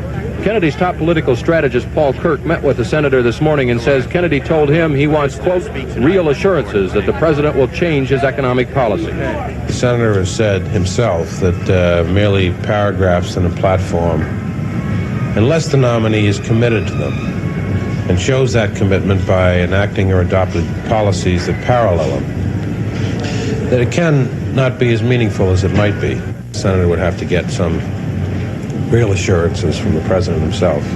Another key Kennedy aide says the senator wants those assurances from the president verbally and in writing. The aide says in their telephone conversation last night, the president and Kennedy agreed to keep the lines of communication open in their effort to unify the party. Kennedy aides are now saying there is no room for compromise on the $12 billion jobs program they want in the party platform. Senator Kennedy's only public comment on all of this today was, we'll have a speech tonight, and we're looking forward to that. Jim Cummins, NBC News, New York. Senator Kennedy spoke with Vice President Mondale on the telephone this afternoon. The Kennedy people say that was a cordial conversation. We do not know who called whom. Otherwise, for the Carter people, this has not been an easy day. Above everything else right now, they want to bring a divided Democratic Party together for the uphill fight against Ronald Reagan. Today, they counted few successes. Steve Delaney reports. The Carter campaign spent the day warning against expectations of instant reconciliation between the Kennedy and Carter forces. We have two strong and determined men. Neither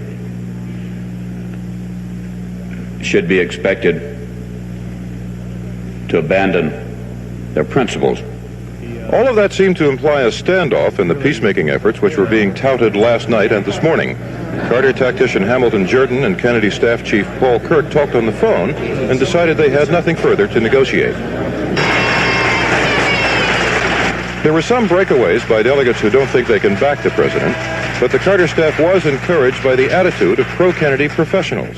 We will go on after Thursday to meet the common foe, Ronald Reagan and the Republican Party. As the day wore on, it became clearer that the Carter camp is not going to give on the platform issues, and that departures by alienated delegates are not seen, at least here, as a stampede away from the president. So if Senator Kennedy is waiting for changes in the Carter policies as a price for his support, there's no indication now that those changes will be offered. Steve Delaney, NBC News, at the Carter headquarters in New York. And those are the views from those two campaign headquarters. Now let's go down to the floor. We want to find out how the Carter people are trying to win over the Kennedy delegates and how well they're doing. Two reports. First, Tom Brokaw. Well, John, I would say that the Carter approach to the Kennedy campaign is mixed. At the top, there's been very little contact between the campaign professionals. As one of the Kennedy strategists put it after all, he said, it takes me a while to fall in love. As for these Kennedy delegates who are down here on the convention floor, it's pretty much a soft sell. Jess Unruh, for instance, has been working them, but quietly and cautiously over the California delegation. The Carter operation began to step aside, as you know, on some important and emotional economic planks later today. Federal funding for abortion. The idea that you cannot support a Democratic candidate who is opposed to the Equal Rights Amendment. However, as Steve Delaney reported, the Carter people are holding firm on this business of a $12 billion jobs program. They don't want it in the platform. They say if that's the price of unity, that's simply too expensive. Finally, the real test of reconciliation will come when President Carter appears before this convention. The Kennedy delegates will be watching him very carefully, not just for what he has to say, but how he has to say it to them specifically. And now here's Tom Pettit. Tom, the real test of reconciliation may come on Election Day when we see how well Democratic candidates around the country do running with Jimmy Carter at the head of of the ticket. A lot of the Kennedy delegates here are still somewhat hurt, still somewhat confused, and still don't know where to go. Some will take a considerable length of time before returning to the fold of the party. Some will go to Anderson. We're told by some who know the Jewish vote that many Jews in the party, liberals, will go to Anderson and not return to support Jimmy Carter. We are told that unity is not exactly developed merely by creating a fear of Ronald Reagan as some kind of Republican monster. It would be created more by developing that kind of campaign which would go against a Ronald Reagan campaign, one which should be rather ominous following the unity demonstration that we saw in Detroit by all segments of the Republican Party. And finally, I think we will find out just how unified this party is, if it is to be unified, by those candidates which want to run, those candidates who want to run with Jimmy Carter to grab hold of the coattails, if there are Carter coattails to be grabbed onto in the fall. John? Tom Pettit and Tom Brokaw. We'll be back in a moment with more. A number of Democratic delegates here, especially the Kennedy supporters, as we've heard, are unhappy that Jimmy Carter will be their party's nominee for president, and some of them said today that they may not or will not vote for him. Robert Hager reports. The most prominent of those threatening not to support the president is Wisconsin's former governor Patrick Lucey, who quit as President Carter's ambassador to Mexico last year and had been Senator Kennedy's deputy campaign director. Today, Lucey wrote a letter resigning from Wisconsin's delegation to this convention, and he made an appointment to talk to John Anderson perhaps as soon as tomorrow. I would not even give this administration the C's that Mr. Carter gave himself in a television interview the other night. Machinist Union President William Winpesinger, a longtime Carter opponent, said he intends to walk out on the president's acceptance speech Thursday night. I am going to walk out irrespective of whether anyone else does or not, because I cannot support a double-dealing, double-crossing, blank, such as it appears this party is going to nominate tomorrow. Today, Winpesinger was cheered by 91 fellow machinists who are delegates, and he predicted at least 80 of them will join in his walkout. In the Kansas delegation, a number of Kennedy delegates walked out of a state caucus because they were angry with their governor, John Carlin, for switching positions and voting to bind the delegation last night. And women caucused today, and some of their leaders, such as Betty Friedan and Eleanor Smeal, were saying they could support John Anderson if the president doesn't campaign hard enough for the Equal Rights Amendment. But so far, the defections don't appear to be large-scale, and a lot seems to depend on what Senator Kennedy says or does tonight or tomorrow. Robert Hager, NBC News, New York. While that was going on, John Anderson got on the ballot in Oklahoma today, and his supporters filed twice as many signatures as were needed to get him on the ballot in Pennsylvania. Anderson has now qualified, not been accepted, in 34 states. Today he was busy prospecting for disaffected Democrats. Bob Jameson reports. Traveling from Chicago to Washington today, a dozen Anderson operatives were traveling around New York, trying to line up support from Kennedy delegates. Anderson moves on to New York tomorrow to woo the senator's backers personally. Aides said they would like to have seen a more bitter fight at the convention, but Anderson believes he will inherit a lot of Kennedy support despite any talk of Democratic unity. I think despite any effort to paper over the differences, that the Democratic Party is going to be divided within the country regardless of the mood of those 3,000 delegates as they leave Madison Square Garden. There are still millions of Democrats around the country, many of them supporters of Senator Kennedy, many of them supporters of other prominent Democrats who wish that someone other than Carter had emerged as the nominee. Anderson said by nominating President Carter, the Democrats will push the self-destruct button. He hopes to benefit from the fallout. He is also hoping the results in New York will provide a prominent disaffected Democrat to become his running mate. But Anderson lost some potential Kennedy support by first saying he might step aside if the senator were the nominee, and then, just before the convention, saying he would stay in the race no matter what. Bob Jameson, NBC News, Washington. George Bush, the Republican candidate for vice president, predicted today that the contest in November between Ronald Reagan and Jimmy Carter will be very close, neck and neck, as Bush put it. Chris Wallace of our staff has learned of a major development in the Carter-Kennedy story. Chris?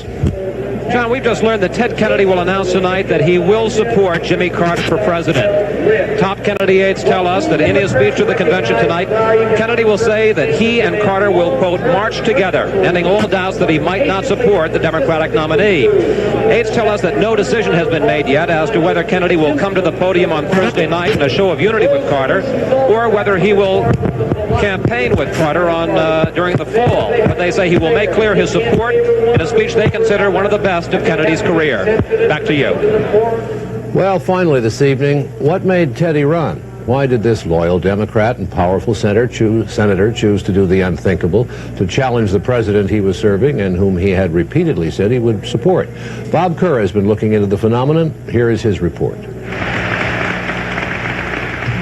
The Democratic Midterm Convention, 1978. Kennedy says Jimmy Carter has forgotten the party's traditional social values. Decent quality of health care, north and south, east and west, for all Americans as a matter of right and not a privilege.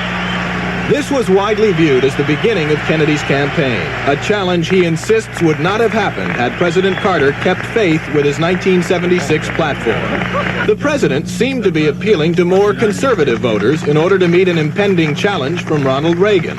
Kennedy was convinced that someone had to speak for the jobless, homeless, and helpless, despite the cost. Sometimes a party must sail against the wind, and now is such a time. But it was not the right time. Kennedy attacked draft registration, but most people favored it. Kennedy attacked President Carter for causing high unemployment to fight inflation. But most voters said they believed fighting inflation was more important than finding jobs for the unemployed. Still, Kennedy never wavered. The poor and the minorities who suffer most when times are bad do not have microphones at this convention, but my campaign does. And from those microphones, we will speak for them. Yesterday, Kennedy was asked if he has any regrets. Absolutely none. I wouldn't have been able to live with myself if I hadn't have made this effort. I could not have remained silent. I could not have stayed on the sidelines at this time in American political history. This is not the end of Kennedy's liberal crusade. It is only a pause. Bob Kerr, NBC. Garden. This is NBC Nightly News with John Chancellor. Good evening. This is Jimmy Carter's day at the Democratic National Convention. The president will be nominated here tonight, and he arrived in New York today, attacking his Republican opponents, predicting victory in November, and seeking to bind up his party's wounds and gain the support of Senator Edward Kennedy and Kennedy's supporters. John Palmer reports.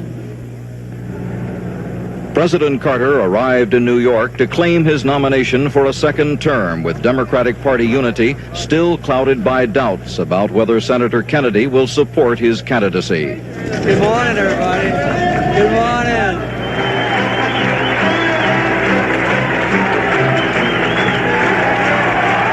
As the band played Happy Days Are Here Again, and hundreds of delegates and supporters shouted 4 more years, the president appeared at a rally in the Carter Headquarters Hotel. Mr. Carter praised the delegates for standing firm in the rules fight against Senator Kennedy's forces and predicted victory in November. And I'm also grateful for a party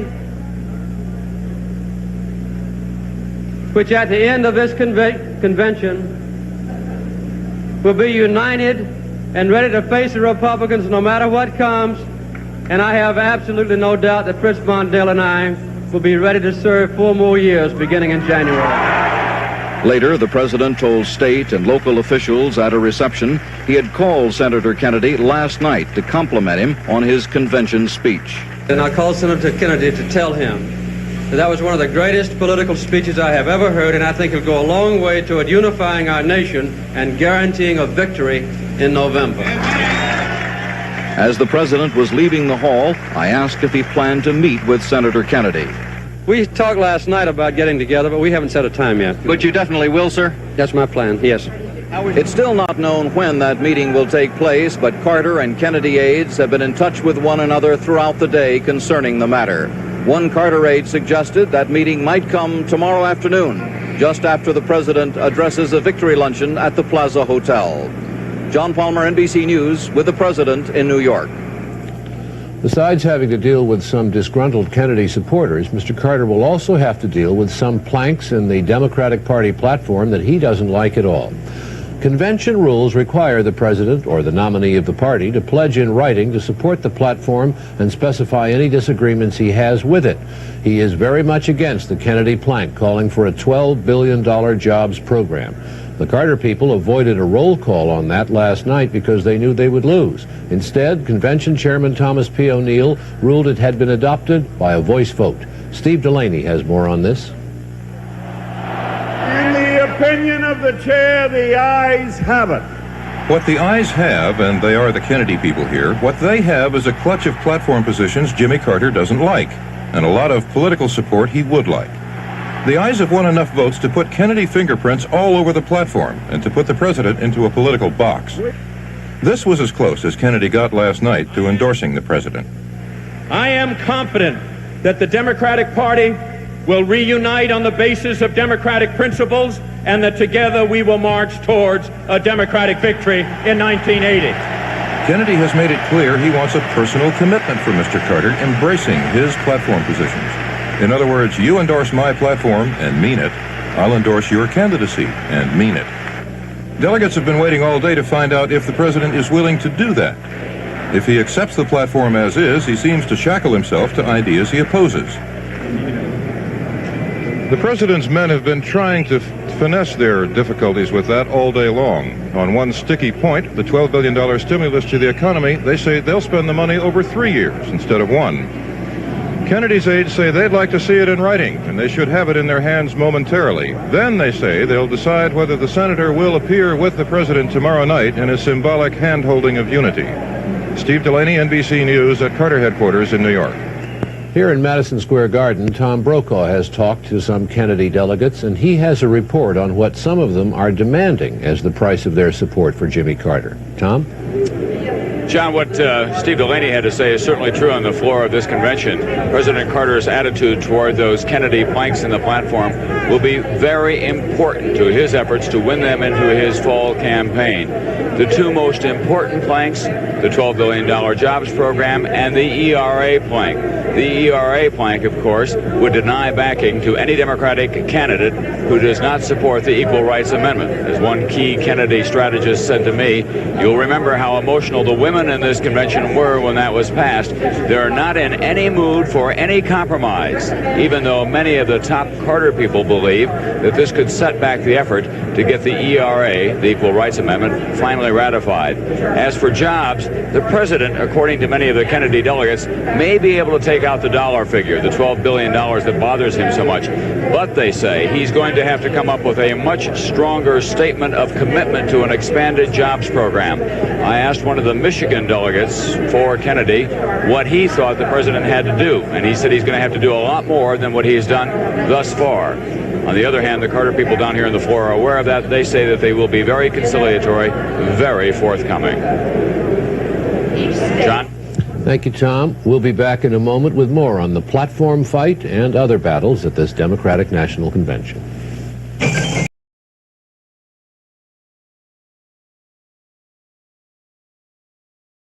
Here at the convention, the Democrats have approved their platform. Earlier today, they approved Kennedy planks urging more money for development of solar energy and asking a moratorium on oil company acquisitions of firms involved in coal and solar energy. But the Kennedy side lost a proposal to repeal tax subsidies to the oil companies that encourage exploration. They lost another that would have rejected gasoline taxes and oil import fees for fuel conservation. The delegates supported the MX missile plant. The president strongly favors deploying the MX. Marvin Kelb has more on the MX debate. The administration pulled out all stops to defeat a minority report banning the deployment of the controversial MX missile system. The president sent a copy of this letter to every convention delegate, calling the MX crucial to America's nuclear strategic forces.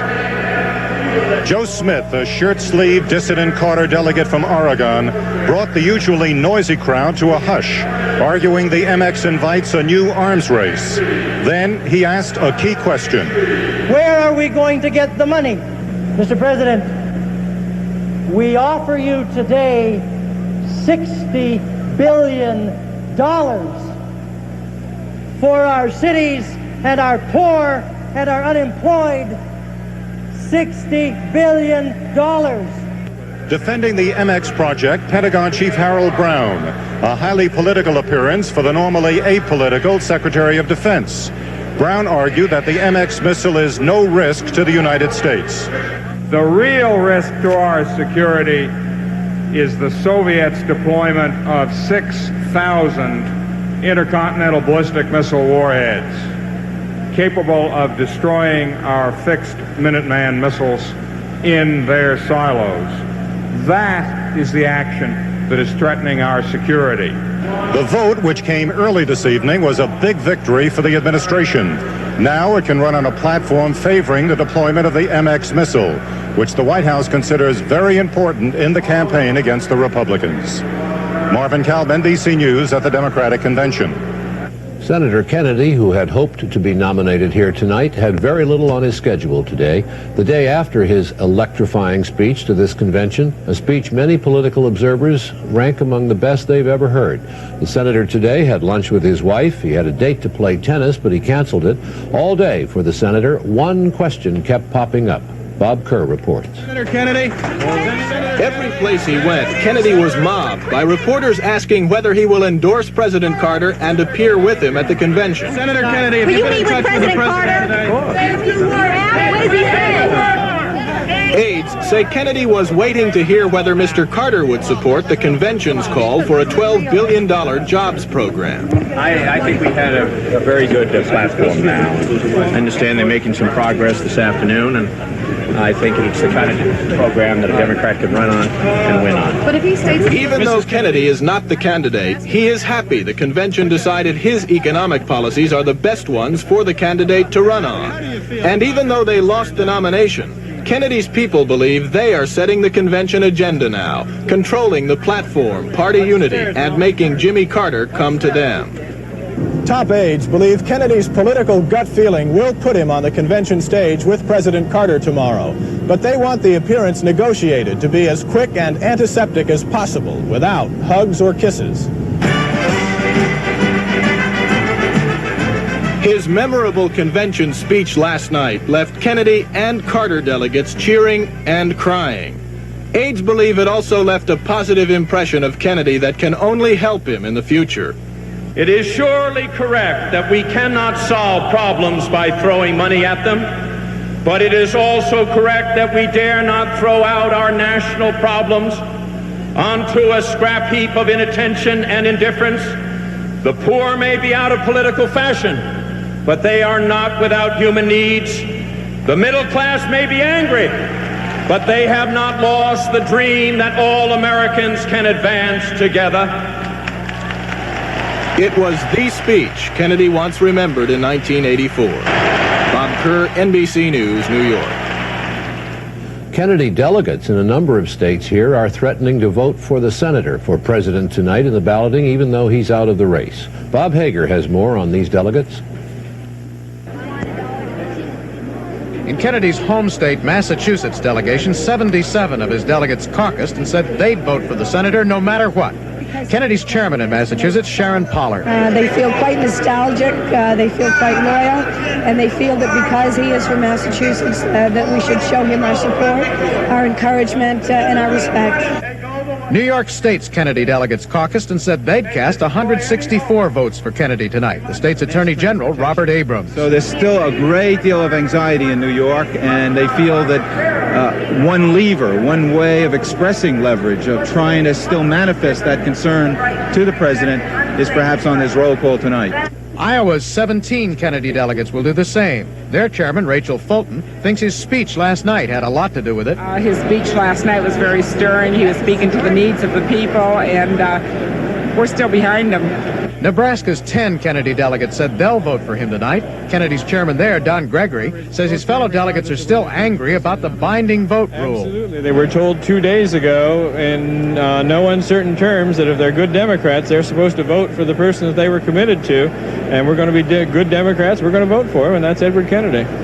Connecticut's Kennedy delegates also want to vote for him, except for Kennedy delegate Dorothy Brendamore. She went home in disgust. And when the state named an alternate to take her place, the alternate went home too.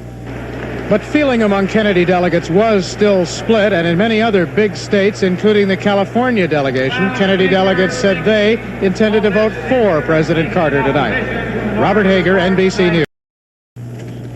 Jimmy Carter is not the only presidential candidate who came to New York today. John Anderson also arrived here to seek support for his independent candidacy from unhappy Kennedy Democrats. Bob Jameson was with Anderson. John Anderson swept into New York in a Secret Service motorcade and set up headquarters at the Carlisle Hotel to pursue Kennedy supporters. Anderson's plans to exploit divisions in the party were accelerated Monday night when Kennedy withdrew. Aides have been working various state delegations since then, and the independent candidate came here to personally woo some of the bigger names now likely to defect.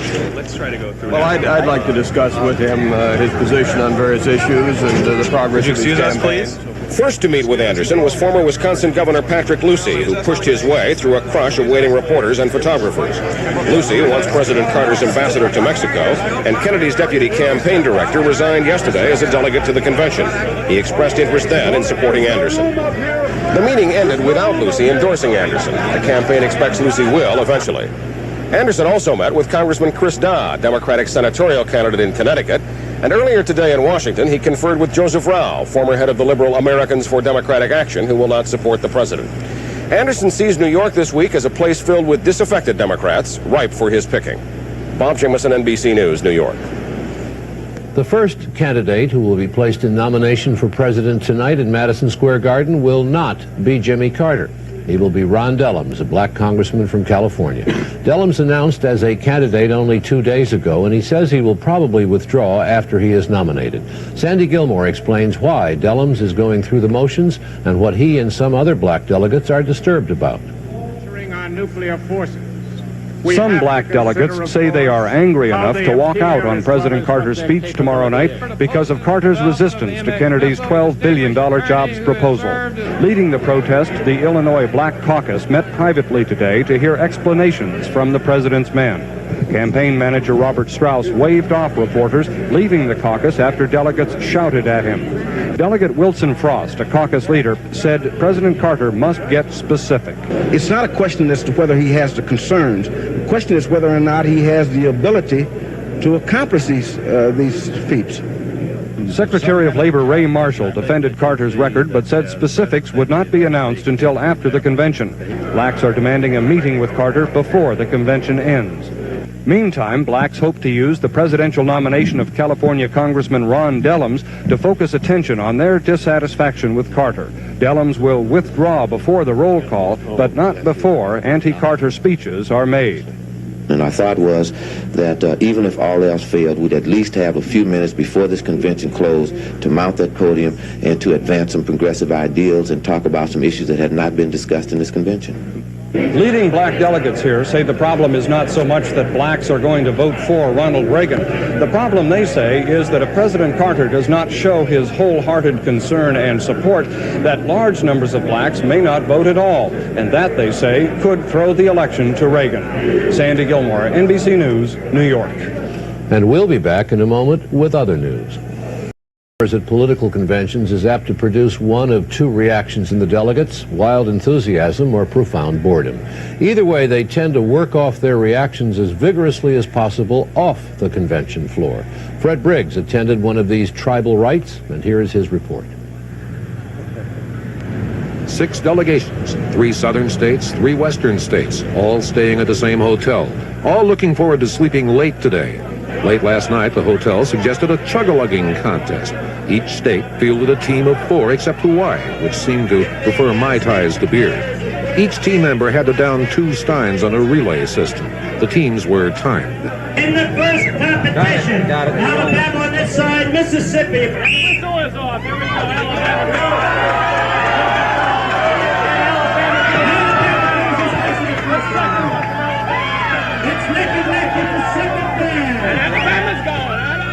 Alabama was eliminated. Then South Carolina fell. So did South Dakota. Idaho and Mississippi were so close there had to be a runoff. And it was to be Idaho's night.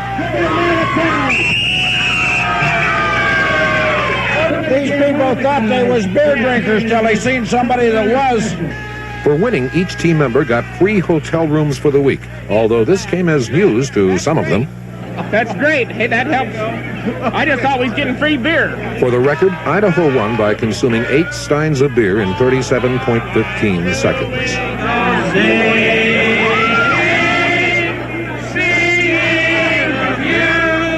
Fred Briggs, NBC News, New York.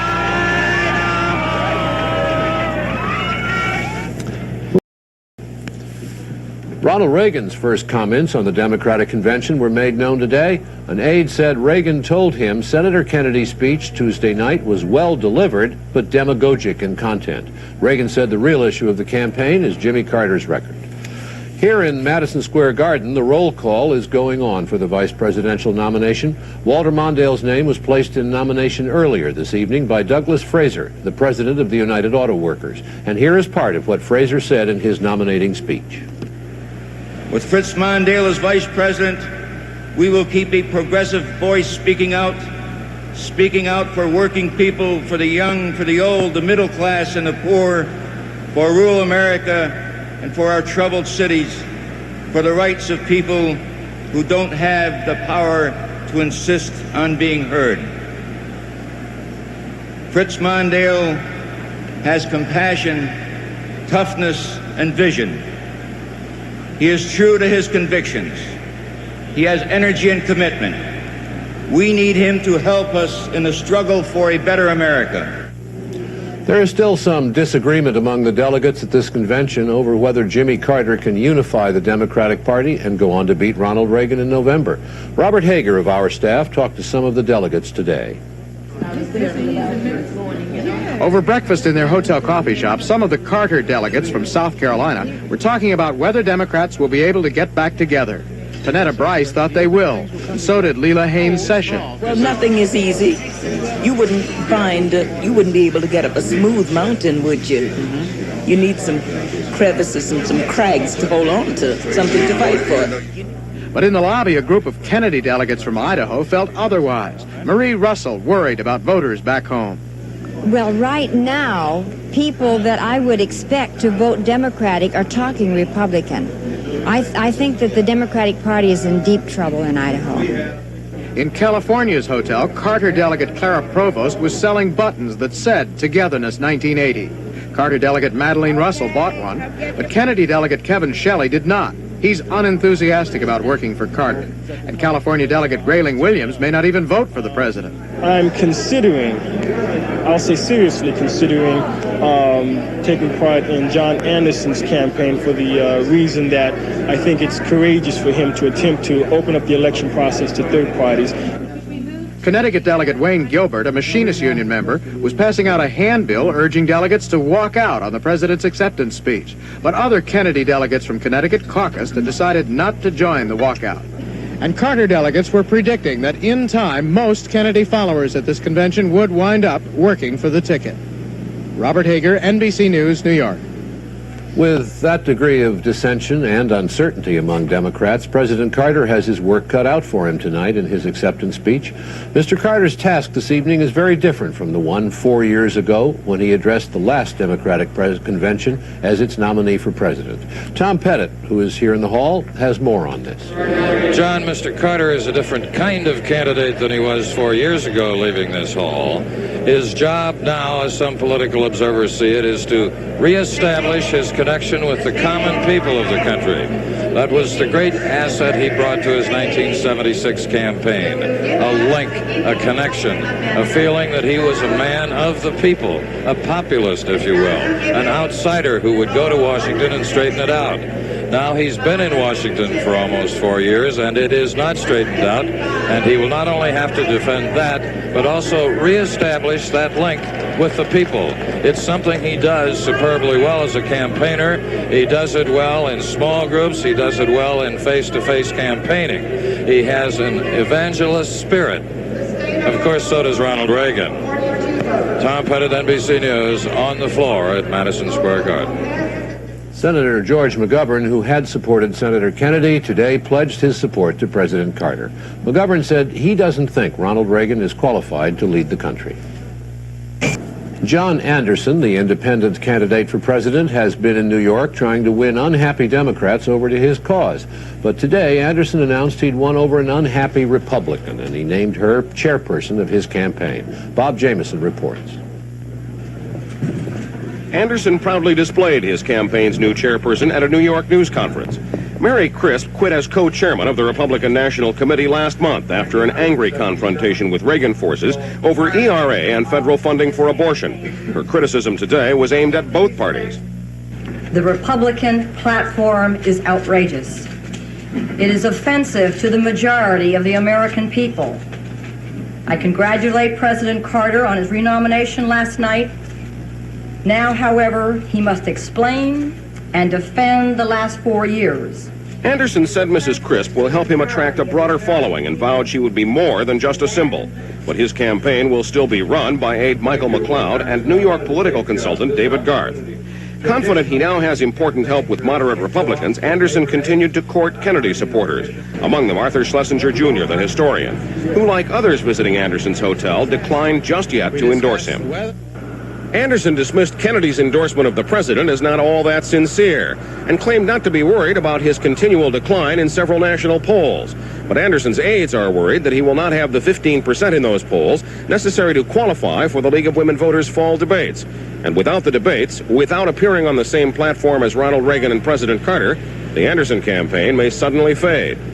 Bob Jameson, NBC News, New York. The Democratic National Convention here in New York is big news in Western Europe. As John Hart reports, the people there feel they have an important stake in the American presidential election. It has been front page in Europe all week, and with Kennedy's challenge, Kennedy's speech, and his platform fight, it has been played more as his convention than Carter's. British television has given hours of prime time to detailed reporting and analysis. Tonight, the BBC is giving a state-by-state analysis of Reagan's strategy and reports his chances are good. It could be a landslide Reagan victory. German newspapers focused on Kennedy, his defeat, and how the convention, as Die Welt says, basked in Kennedy's charisma. Tonight, a West German correspondent reports from New York that the convention was well and cleverly organized, never mentioning the hostages in Iran. The reporter saying Carter seems well equipped for the fight. In France, there were front-page pictures of the Kennedys in defeat, and under a headline saying Carter has 80 days to keep the White House, Figaro concludes his prospects are less than happy. A French television reporter said the convention gave its votes to Carter and its heart to Kennedy. For Europe, the American convention is a great show with a somber plot. The intensity of interest here springs from a feeling of Europe's vulnerability, militarily and economically, to the outcome of what the Austrian commentator tonight calls the monster meeting in New York. John Hart, NBC News, London. President and Mrs. Carter demonstrated conclusively today that they were briefed exhaustively on what to do when in New York. They even knew where to go for breakfast. Steve Delaney was there. Next time you're in New York, take your wife out for breakfast. It's easy. Just walk out of your hotel. Somebody will even hold the door for you. The sidewalks are a little crowded, but nobody will bump into you. There do seem to be a lot of police here, and a lot of men in New York wear hearing aids and talk into their shirt cuffs. People move out of their way. Don't worry about dodging taxis. You can just stroll across 7th Avenue and everybody will stop to let you by. And all those stories about New Yorkers ignoring strangers, that's not true, and it's polite to wave back. Here's the stage delicatessen. Lots of celebrities come here, and people stand outside and try to spot them. You can just go on in. There's bound to be a booth open. If you're lucky, it'll be Max Silver's booth. That's Max in the back there, serving a little girl from Georgia. Her father and mother were in a while ago, and Max remembers what they ordered. Toasted bagel they asked for immediately. That's the first thing they asked for. The what? Toasted bagel. That was first. That's right. You can't find that in Plains, Georgia. That's for sure. Did they tip? Very, very well, I should say. Very well, in fact. Would you have them back? Good customers? I would any time at all. I can take 2 like that a day, and I can retire after a year. Max is not quite ready to quit. He's waiting for a retired actor from California who likes knockwurst on rye with a pickle. Steve Delaney, NBC News, New York. And the convention proceeds here in Madison Square Garden. Vice President Mondale has been renominated as expected. And that's Nightly News. Smiling Jimmy Carter was out and around New York City today doing a little politicking, seeing some of the sights, the Democratic presidential nomination in his pocket. Asked about Senator Edward Kennedy's somewhat tight-lipped appearance on the convention podium last night, the president said, "We shook hands several times. I thought it was fine." John Palmer was with Mr. Carter. The president began his day at a breakfast meeting with 300 black convention delegates who, despite complaints about Mr. Carter's economic policies, gave him a warm reception. Mr. Carter said, "I have always been underestimated as a candidate. I have a secret weapon, and that is the black people of this country who know they have a friend in Jimmy Carter." The president then traveled a few blocks from his headquarters hotel to the Museum of Modern Art, where he viewed the big Picasso exhibit. As he was leaving, Mr. Carter was asked if he didn't think Senator Kennedy's greeting of the president on the convention platform last night was rather cool. Well, I thought it was a very gracious thing for him to come. Then the president was asked about Kennedy's failure to raise Mr. Carter's hand in the traditional gesture of unity. The president's son, Jeff, was less diplomatic. Referring to Kennedy, he told reporters, "I kinda expected him to attack us. It was a pleasant change."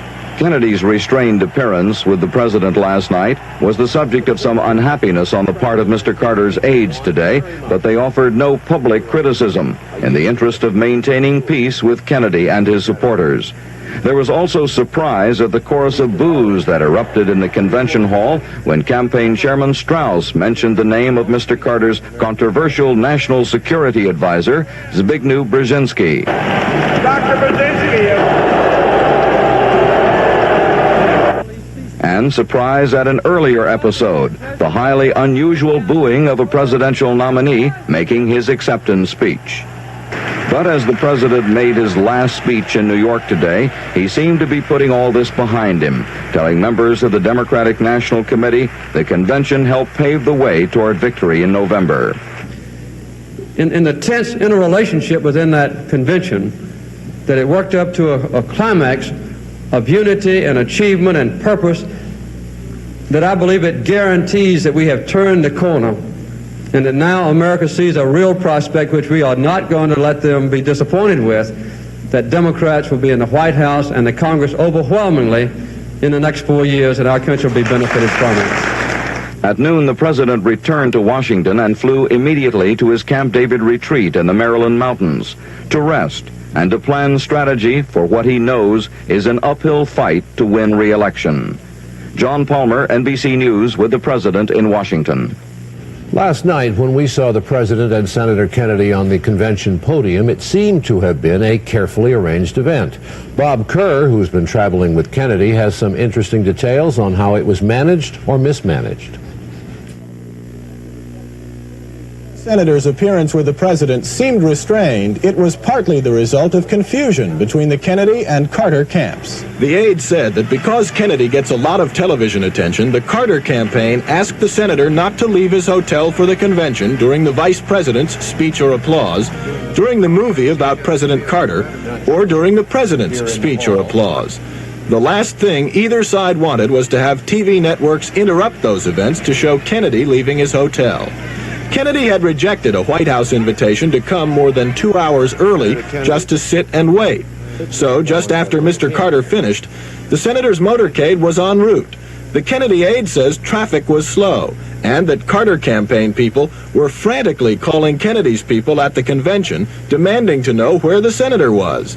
At the time, President Carter's demonstration was losing steam, and the senator's aide said Kennedy was needed to work up the crowd. They did applaud louder when Kennedy arrived. The handshake did happen. But the Kennedy aide says the podium was disorganized, and that if it looked strange, it was for lack of direction. Today, as he entertained Secret Service agents at his home near Washington, Kennedy commented on last night's appearance. It was President Carter's night, and no one should forget it, so I was there to congratulate him. Kennedy says people who believe he snubbed President Carter are wrong. Bob Kerr, NBC News, Washington. Ronald Reagan was in California during the Democratic National Convention, and he had this to say today. He said, "They went to a lot of trouble to talk about me for 4 days, but the issue is still the Carter record." Presidential politics. It is now on to the fall campaign, and if last night's speeches are any indication, it's on to a very tough campaign. Ken Bodie in New York looks ahead. Ronald Wilson Reagan and James Earl Carter, that much is settled. In one respect, they start evenly. Each gets $29 million from the federal treasury. In other respects, they do not. One convention was basically unified, and one was barely unified. A New York newspaper today called Carter and Kennedy the best of enemies.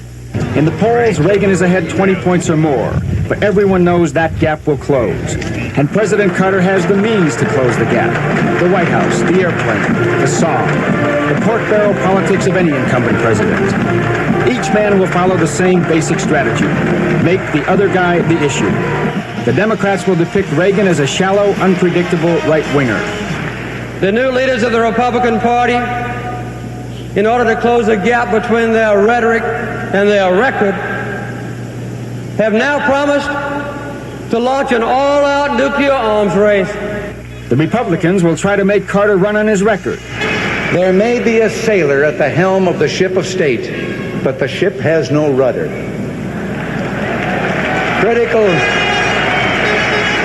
Critical decisions are made at times almost in comic fashion. But each man has a base to begin with, more or less. For Reagan, it's the West, where Carter lost in '76 and hasn't repaired himself. For Carter, it's his native South, though Reagan is strong there too. Inevitably, the battleground states will be the big ones in the Northeast and the industrial Midwest, and Texas, especially Texas. Then there are the imponderables, the Kennedyites, packing up after a long campaign. Will they come around? Tim Hagen, Cuyahoga County Chairman, Cleveland, big city, key state. With Kennedy since the draft Teddy days. It's going to take some time to heal those wounds. I think that the thing that will unify the Democratic Party in Ohio is Ronald Reagan rather than Jimmy Carter. What about Anderson? Will he fade or won't he? And what about Billy? What more is there to learn about him and his Libyan pals? At the close of the Democratic Convention, it appears that Carter and Reagan will be running on roughly the same theme this fall. If you think I'm bad, take a look at the other guy. Ken Bodie, NBC News, New York. Washington, there's a chance that none of the major presidential candidates, Jimmy Carter, Ronald Reagan, or John Anderson, will be in the White House next January 20th. It could happen, as Carl Stern reports, if Anderson gets enough support to deny a majority in the Electoral College to anyone. Tip O'Neill could be the next president of the United States, or maybe Warren Magnuson. At least they could be acting president.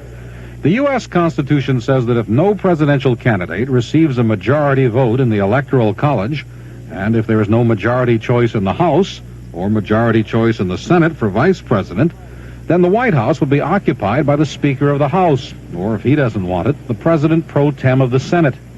That possibility has never been closer. The House elected Thomas Jefferson as president in 1801 after no one won a majority in the Electoral College. It chose John Quincy Adams in 1825 when Andrew Jackson fell short of a majority.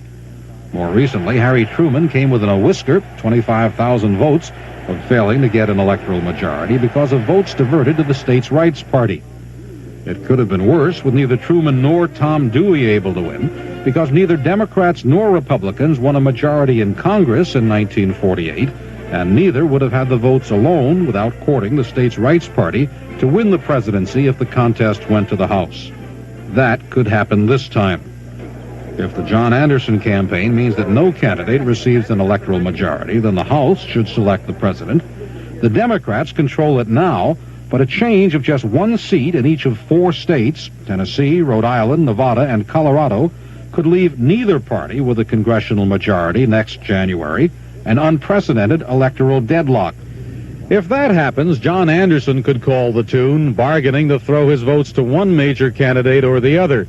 Or we could end up with an acting president, and given the line of succession, that would probably be Tip O'Neill or Warren Magnuson.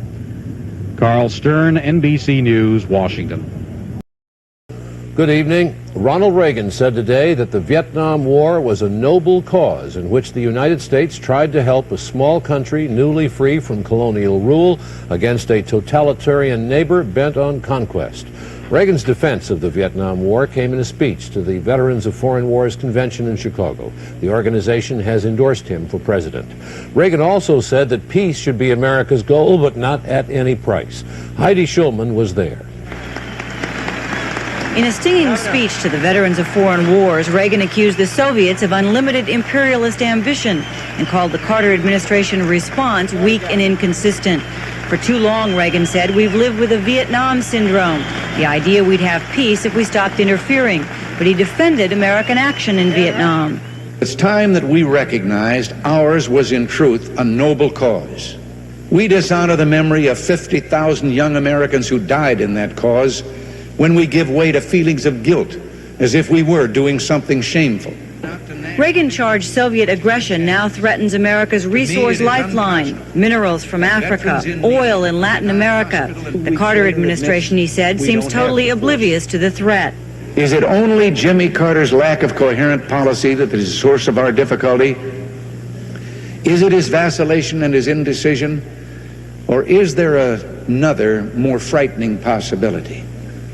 The possibility that this administration is being very consistent, that it is still guided by that same old doctrine that we have nothing to fear from the Soviets if we just don't provoke them. Firmness based on a strong defense capability is not provocative. Weakness can be provocative simply because it's tempting to a nation whose imperialist ambitions are virtually unlimited. Reagan also defended his call for U.S. military superiority, which he now calls a margin of safety. As for Secretary of State Muskie's charge that would lead to an all-out arms race, Reagan said we're already in an arms race, but only the Soviets are racing. Heidi Schulman, NBC News, with the Reagan campaign in Chicago. The White House said later, Governor Reagan seems to favor a firm response to Soviet aggression as long as that response is non-controversial and does not result in the loss of any votes. Our latest NBC News Associated Press poll has some good news for President Carter. Reagan had a huge lead over Mr. Carter before the Democratic Convention. But last Friday and Saturday, after the convention, we polled 2,000 people, and among those who've made up their minds, Reagan is down to an 11-point lead. As of now, here's how they stand. John Anderson at only 9%. Our figures show that Anderson's strongest support comes from New England, and that's where he was today. Bob Jamieson reports. Despite optimistic talk as he campaigned in Boston today, Anderson and his staff are seriously worried about his steady, summer-long decline in several national polls. He is now in danger of not having the 15% in those polls necessary to qualify for the League of Women Voters fall debates. Anderson told reporters his decline is the result of attention focused on the Democrats and Republicans during their conventions, and that all he needs is time to reverse that. I think that there's a real surge effect that can benefit my candidacy, but it will probably not come until the 1st of October, because by then, I think the full implications of a Carter-Reagan presidency, after they've heard these two, will sink in on the mind of the average person. But Anderson may not have that much time. The League of Women Voters will decide early next month whether he qualifies for the debates, and without being in the debates, Anderson's campaign could suddenly fade. Anderson today criticized Ronald Reagan for telling the veterans of foreign wars that America's role in Vietnam was a noble cause. War is not an ennobling experience. War is a terrible thing. And if we didn't learn anything out of the history of the Vietnam era, any more than to think that that was a great and noble experience, God help the United States. Anderson said Reagan should pay attention to another Republican, Dwight Eisenhower, who warned against the dangers of a land war in Asia. Bob Jamieson, NBC News, with the Anderson campaign in Boston. George Bush, the Republican vice presidential candidate, arrived in Japan today and was met by Mike Mansfield, the American ambassador. Bush is on a 5-day tour of Japan and China. The economy was very much on President Carter's mind today, so much so that he returned to the White House from Camp David earlier than he had been expected to work on economic matters. Judy Woodruff has the story. The president returned to Washington to work on his economic revitalization program, which he's due to announce sometime next week. Earlier today, Treasury Secretary Miller met with business representatives in one of a series of consultations being held with groups that will be affected by the plan. It isn't due to take effect until next year, but it will probably include a package of between $25 and $30 billion in tax cuts, about half of which would be credits to offset Social Security tax increases. Another $5 to $8 billion would go to businesses in the form of tax write-offs to spur investment. The plan is also expected to call for new spending of some $4 to $5 billion next year in programs to revitalize industry in areas hit hard by recession and foreign competition. Those programs include job training and economic development. Billions will also be spent to promote the use of fuel other than oil, mass transportation, and fuel conservation, all of which the president says will create millions of jobs. With these proposals and others, Mr. Carter hopes to satisfy liberal Democrats like Senator Kennedy and unions supporting Kennedy. One of those, the American Federation of Teachers, is expected to endorse Mr. Carter, perhaps when he speaks at its convention in Detroit this Friday. Judy Woodruff, NBC News, the White House.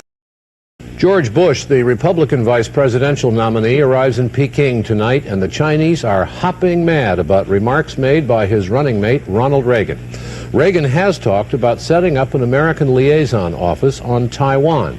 A front-page editorial in the Peking People's Daily newspaper today called that talk utterly deceptive, frivolous, which would lead to a two-China policy. Bush today denied that Reagan wants such a policy.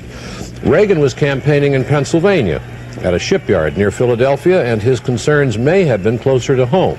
Reagan was asked about President Carter's rise in the polls after the Democratic convention, and Reagan said the same thing had happened to him after the Republican convention. For the past couple of days, Reagan's operatives in the South have been meeting in Atlanta, working on plans to beat Jimmy Carter in his home territory. They think they have a chance. Ken Bodie is there. 2 days of mapping a Southern strategy. South of the Mason-Dixon line, the Republicans intend to make it a contest this time. In 1976, the GOP all but wrote off the South. Of the 15 states represented at this meeting, Carter won all but 2. This time, the Reagan High Command intends to make Carter defend his base. The South will be targeted. It will get specialized media, so we are not going to divert resources that can be critical in this area of the country to other areas, as might have been done in 1976. The latest NBC News Associated Press poll shows Reagan and Carter almost even in the South right now. Not a good sign for Mr. Carter.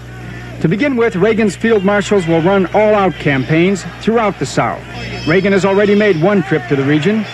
Later, they'll target the states they really think they can win. Right now, that list would surely include Texas, Florida, and Mississippi. These political directors got a 2-day review course in how to campaign against Jimmy Carter down home. One thing they hope they can do is force Carter to come back to Georgia, come back and explain why he's running on a platform written partly by Ted Kennedy. His support down here is melting like an iceberg to set the tropics. I think he's in deep trouble down here. And if he's in deep trouble down here, he's not going to be president again, period. The least these Reagan strategists hope to be able to accomplish is to force Jimmy Carter to spend valuable time and money defending his southern base, an area he all but took for granted in 1976. Ken Bodie, NBC News, Atlanta. Ronald Reagan was in Boston today telling the American Legion Convention that President Carter is guilty of sheer, blatant hypocrisy, in Reagan's words, when he says American military strength is adequate. Reagan seemed to be softening the Republican Party platform's call for superiority over the Soviet Union. The phrase he used today was essential equivalence. Heidi Schulman was there. Before his fellow Legionnaires, Ronald Reagan accused President Carter of using phony figures to make it appear defense spending is up. But he said the U.S. has fallen behind the Soviets militarily, and the Democrats are to blame. The Democrats who controlled the Congress, men like Walter Mondale and Teddy Kennedy, those Democrats in Congress cut more than $40 billion from the Republican defense budget, and they block or delay almost every new weapon system. But even more incredibly, let me ask, who was it in 1976 who campaigned up and down the land against Gerald Ford's attempts to restore those defense cuts? Who said the military budget had to be slashed even more? You know and I know that it was Jimmy Carter. Reagan did not say how much he'd increase defense spending or how much it would cost to hike military pay as he promised. He did suggest President Carter might be tempted to take what he called reckless action to reassure Americans the country is not weak. And Reagan tried to knock down charges he is trigger happy, saying we must guard against overreaction. The Legionnaires gave Reagan a warm send-off before he stepped out into the rain and the boos of pro-ERA demonstrators. Heidi Schulman, NBC News, with the Reagan campaign in Boston. It was President Carter's turn today to speak to the American Legion Convention in Boston. Mr. Carter warned that it will do no good, in his words, to seek absolute superiority over the Soviet Union. The Republican platform calls for superiority. He defended his new doctrine of targeting more Soviet military installations as increasing American flexibility. He said, American defenses are strong enough for now and for tomorrow. Mr. Carter's day in Boston began with a meeting. Judy Woodruff reports. At the request of Carter campaign aides, Senator Kennedy changed his schedule to be at the Boston airport to greet the president. Those aides consider Kennedy's public support especially important right now to help dissuade liberal Democrats from defecting to John Anderson. There is no authority like myself in the country that can say with greater authority that I can in the crucial times when time comes to a vote that Mr. Carter is successful. The main reason Mr. Carter came to Boston, though, was to speak to members of the American Legion, who gave Ronald Reagan an enthusiastic welcome yesterday. The president avoided the kind of blunt attack on Reagan he made at the Democratic Convention last week. Instead, he defended his own foreign policy as prudent and warned it would do no good to seek absolute superiority over the Soviet Union. Mr. Carter said it would be totally irresponsible to start a nuclear arms race, but at the same time, he promised to continue to increase defense spending and to keep American military strength unsurpassed. No potential enemy of the United States should anticipate for one moment a successful use of military power against our vital interests. I want to make clear that if an unlimited nuclear arms race should be forced upon us, we will compete and compete successfully. The president's advisors are delighted that Reagan has recently taken what they consider a very hard line on defense policy. In their view, if Reagan can paint himself into a corner as an extreme right-winger, that saves Mr. Carter from trying to do it. Judy Woodruff, NBC News, Boston.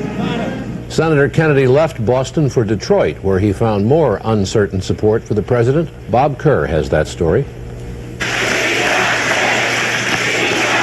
The American Federation of Teachers shouted support for Senator Kennedy, even though Kennedy came to urge that they support President Carter. And together we must support and work for the re-election of President Carter. That statement was followed by an ovation, which some thought was for Kennedy more than for the president. This group supported Kennedy during the primaries and shouted 1984 today as Kennedy left.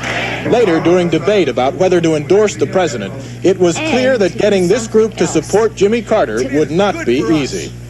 Is this man good for us, or isn't he? Is he a disaster? Eventually, the teachers did vote to endorse Mr. Carter. But Federation President Albert Shanker says the support is qualified. Well, the hearts aren't with Ronald Reagan, and they're not with John Anderson. They may not be with Carter yet either, but Carter has an opportunity to win their hearts back in terms of what he does and says in the course of the rest of the campaign. Despite the endorsement, many of these teachers are not yet willing to work for Jimmy Carter, something he will try to change when he speaks to this group tomorrow. Bob Kerr, NBC News, Detroit. Ronald Reagan was defending himself today on the subject of China. The Chinese are upset over some of the things Reagan has said in the campaign, but he said today that if he wins, it's possible that his policies won't differ from the present policies. George Bush, Reagan's running mate, spent what may have been several uncomfortable hours in Peking with Wang Hua, the Chinese foreign minister. The Chinese are making it very plain that they don't like Reagan's statements about Taiwan, and they have used the Bush trip as a way to express their views. Bernard Kalb has some background on all this. The Republican candidate and China got off to a rough start. It happened during the campaign. Reagan said that as president, he would support the reestablishment of official relations with Taiwan. Peking was furious, and Reagan's advisors put out the word that their man did not intend to turn back the clock of Sino-American relations. But Reagan himself reopened the controversy last Saturday as Bush was departing for China. Reagan again used that word, official, linking it to a liaison office in Taiwan. I think that liaison, this is what I stressed, that could be official, but at all times I stressed that we also intended to continue working toward increasing this relationship with the People's Republic of China on the mainland. That did it. Peking's controlled press angrily ridiculed Reagan, accusing him of utterly deceptive talk. The Carter administration apparently saw Reagan's position as a diplomatic and political opportunity, and it's made no secret of its views that Reagan's reference to a liaison office could jeopardize U.S. links with Peking.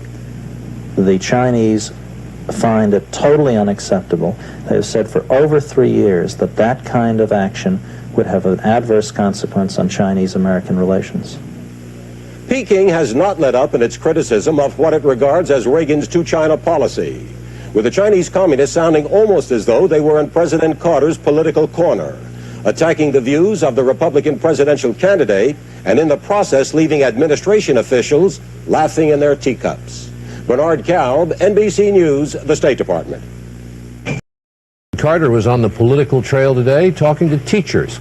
The annual convention of the American Federation of Teachers, which represents 568,000 members, and from the reception he got today, he'll get the support of a lot of them. Judy Woodruff was with the president. It was an enthusiastic welcome Mr. Carter got from the American Federation of Teachers one day after Senator Kennedy urged the union to endorse him. The only qualification came in a warning from Union President Albert Shanker that its members would continue to watch the White House and speak out when necessary. The president used the occasion to make his first public reference to the labor strikes in Poland.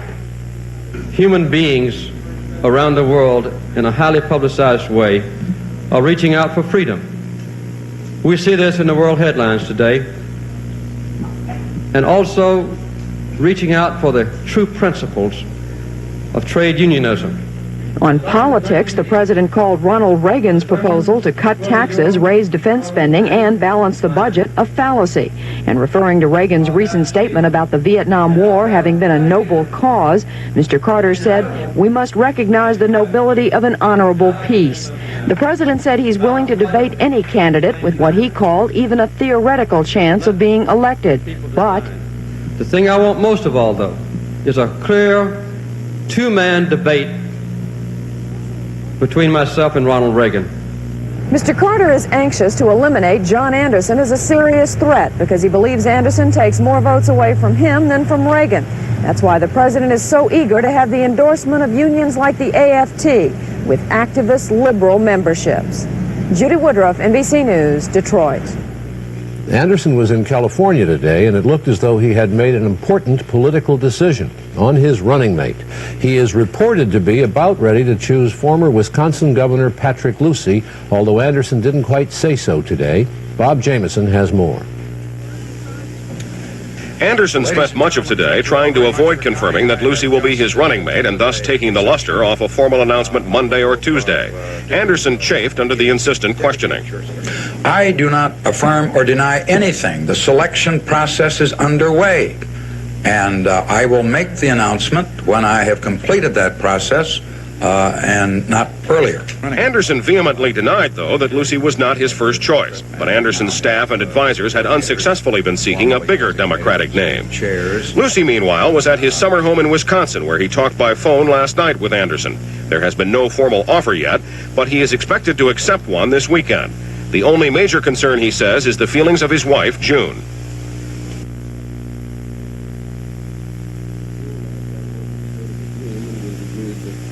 decision is made. It will be a family decision.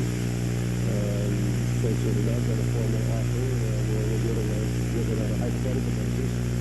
And I'm just not sure which way to go.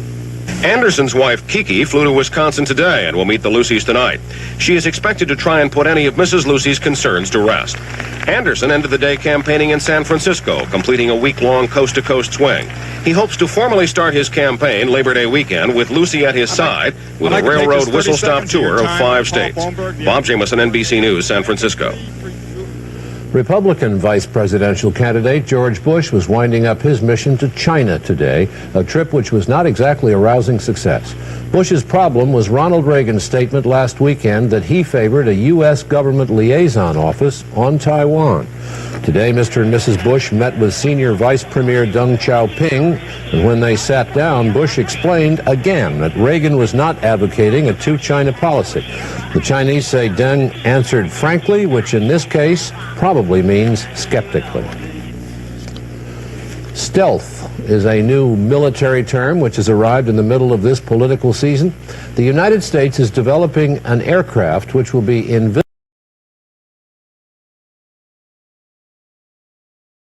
Scramble for the White House was on in full swing today from coast to coast. The election is 2.5 months away, but the candidates today were acting as though it were late October. Ronald Reagan and George Bush were in Los Angeles, Bush just back from China, defending Reagan's China policy. The Chinese are furious because Reagan has been talking about official relations with the Chinese nationalists on Taiwan. Reagan said he has proposed nothing that is not already in American law, but he said that if he's elected, relations with Taiwan will get better. Heidi Schulman has more. Reagan sought to quiet the controversy over his call for an official government liaison office in Taiwan. He claimed that the U.S.-Taiwan relationship is already official under the Taiwan Relations Act. I would not pretend, as Carter does, that the relationship we now have with Taiwan, enacted by our Congress, is not official. I am satisfied that this act provides an official and adequate basis for safeguarding our relationship with Taiwan, and I pledge to enforce it. But I will eliminate petty practices of the Carter administration, which are inappropriate and demeaning to our Chinese friends on Taiwan. Reagan charged President Carter has gone out of his way to humiliate our friends on Taiwan through official slights, cutbacks in military aid, and a hypocritical interpretation of the Taiwan Relations Act. An act passed by Congress that creates an agency or an institute, mans it with government personnel, funds it with government money. It is hypocritical to pretend that that is not something of an official relationship. And I think the issue is not how I feel about Taiwan.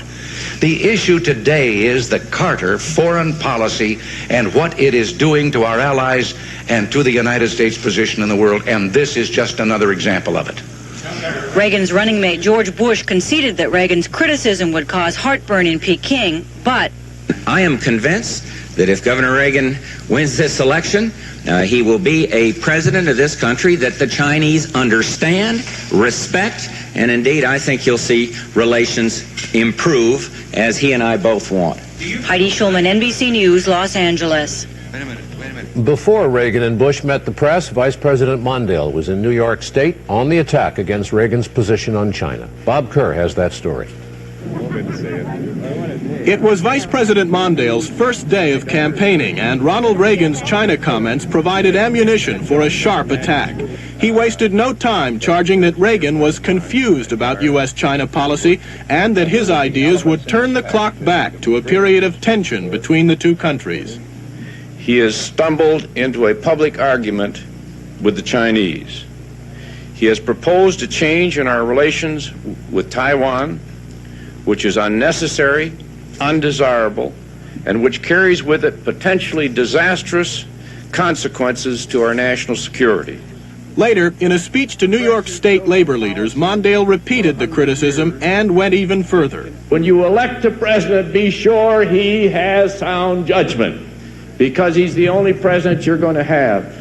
Please stick with President Carter and show that man that you know the difference and you respect good sense in the presidency.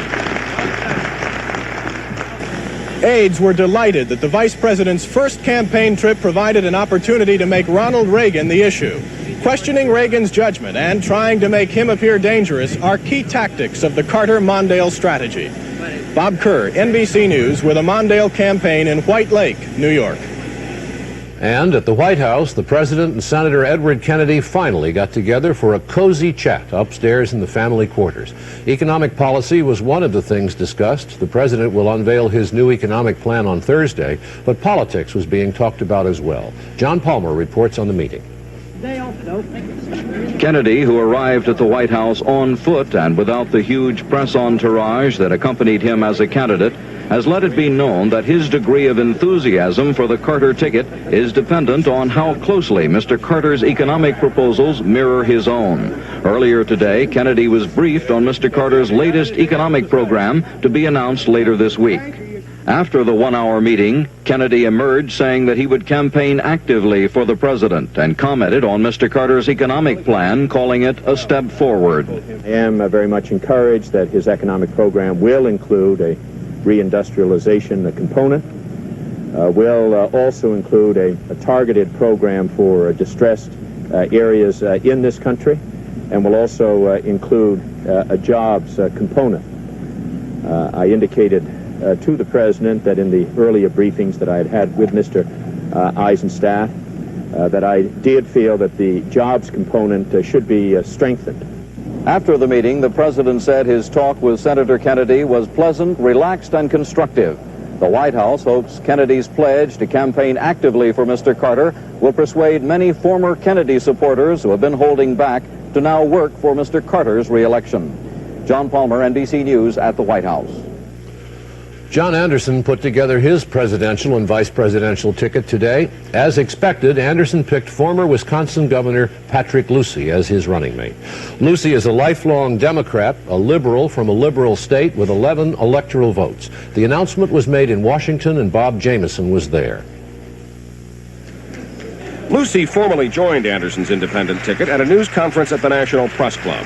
He blasted President Carter as a leader with an impoverished imagination whose administration has left human wreckage in its wake. Lucey said that despite the long odds, he and Anderson can win. After 30 years in elective politics, I am not a champion of lost causes or hopeless crusades. John Anderson's campaign has made tremendous strides in the past 4 months, and I believe he has a real chance to win in this election. The deal had been sealed only at breakfast. Anderson made indirect approaches to other more prominent Democrats with no success. Yet he denied Lucey was anything but his first choice. The vice presidential nomination on the Anderson Unity ticket was not offered to any other person, to any other individuals. I've talked to many Democrats in the last few weeks, in the past few days, about offering support in this campaign. Both men sharply criticized the president for jeopardizing the League of Women Voters' series of debates by seeking another sponsor for a one-on-one meeting with Ronald Reagan. The League will include Anderson in its debates if he has a 15% standing in several major polls. Getting into those debates, if they happen, is Anderson's major problem. To do so, he must reverse a summer-long decline in the polls. Having Lucey on the ticket is not expected to solve that problem and underscores another one. So far, the former Wisconsin governor is the only Democrat of any prominence to endorse Anderson. Bob Jameson, NBC News, Washington. Ronald Reagan today accused the president of taking the country into a depression. In his words, the Carter Depression. Economists agree that the country's in a recession, but one expert told us today that it's an exaggeration to call it depression, and one of Reagan's senior economic advisors said later that depression is the wrong term. Reagan made the statement to an audience in Ohio. Heidi Schulman reports.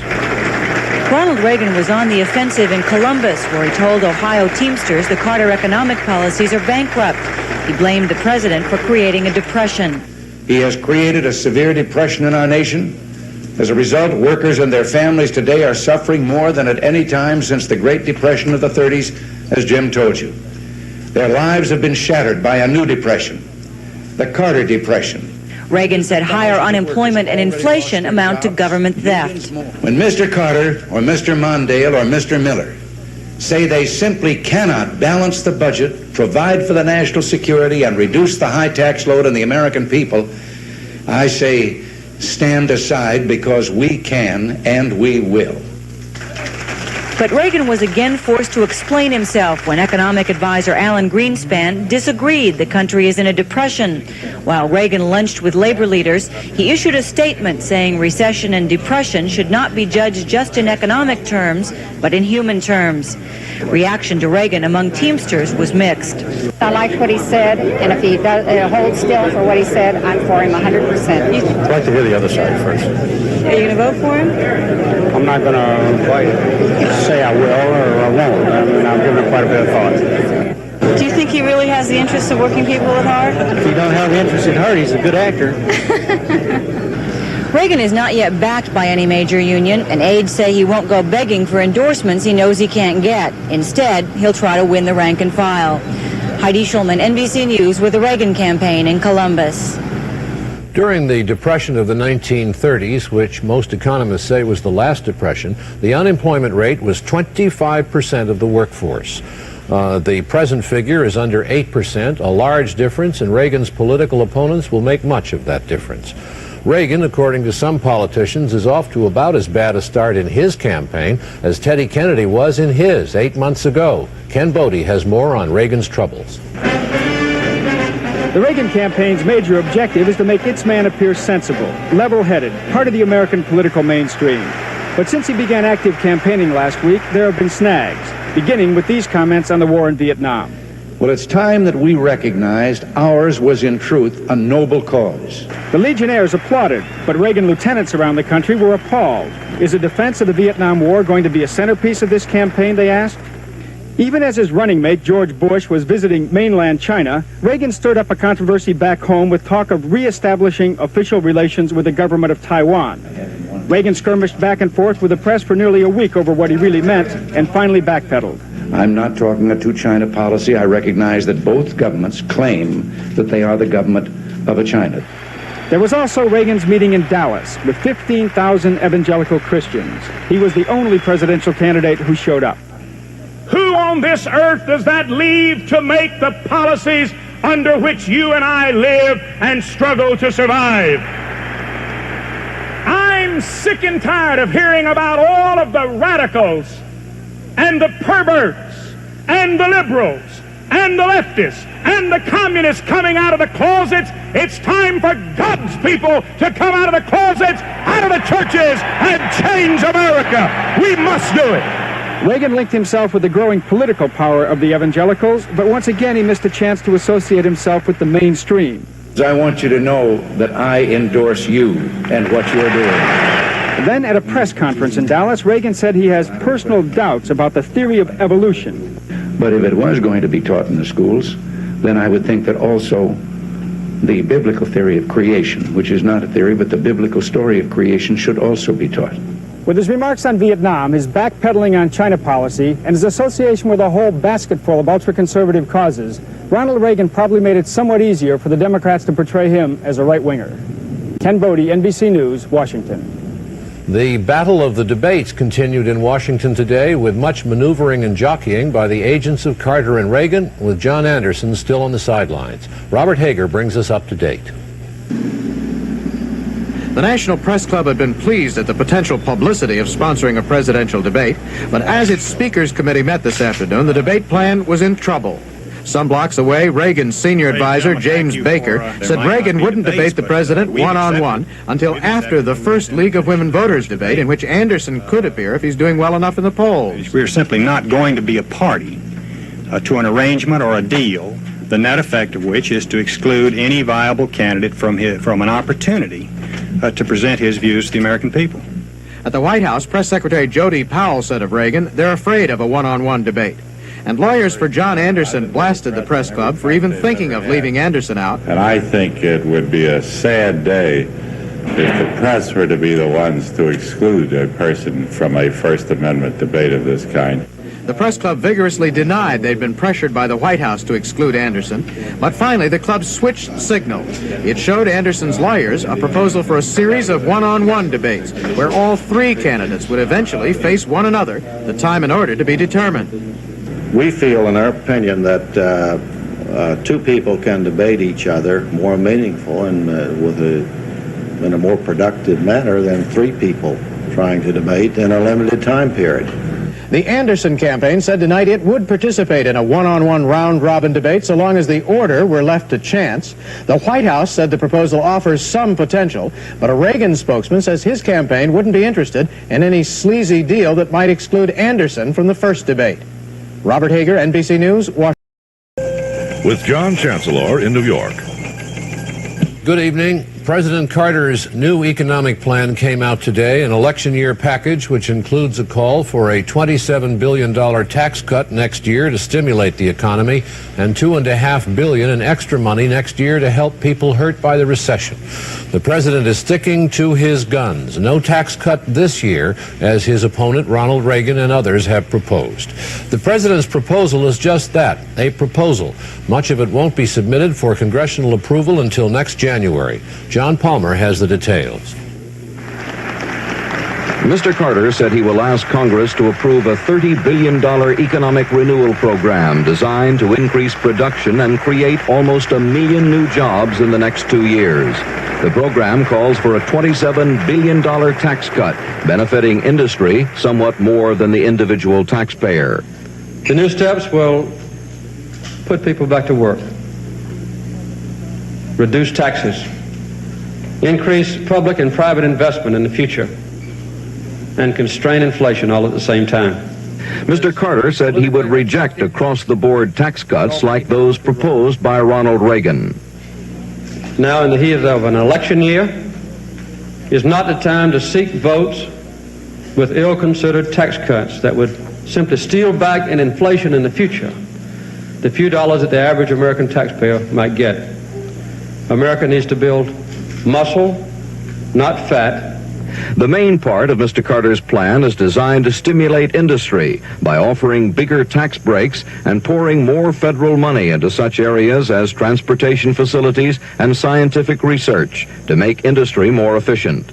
Mr. Carter's renewal plan also provides special assistance to people and communities by permitting unemployment benefits to last up to a year and by giving extra tax credits to businesses that locate in economically depressed areas. The plan offers individual tax relief by offsetting increases in Social Security payments and by providing special deductions for married couples.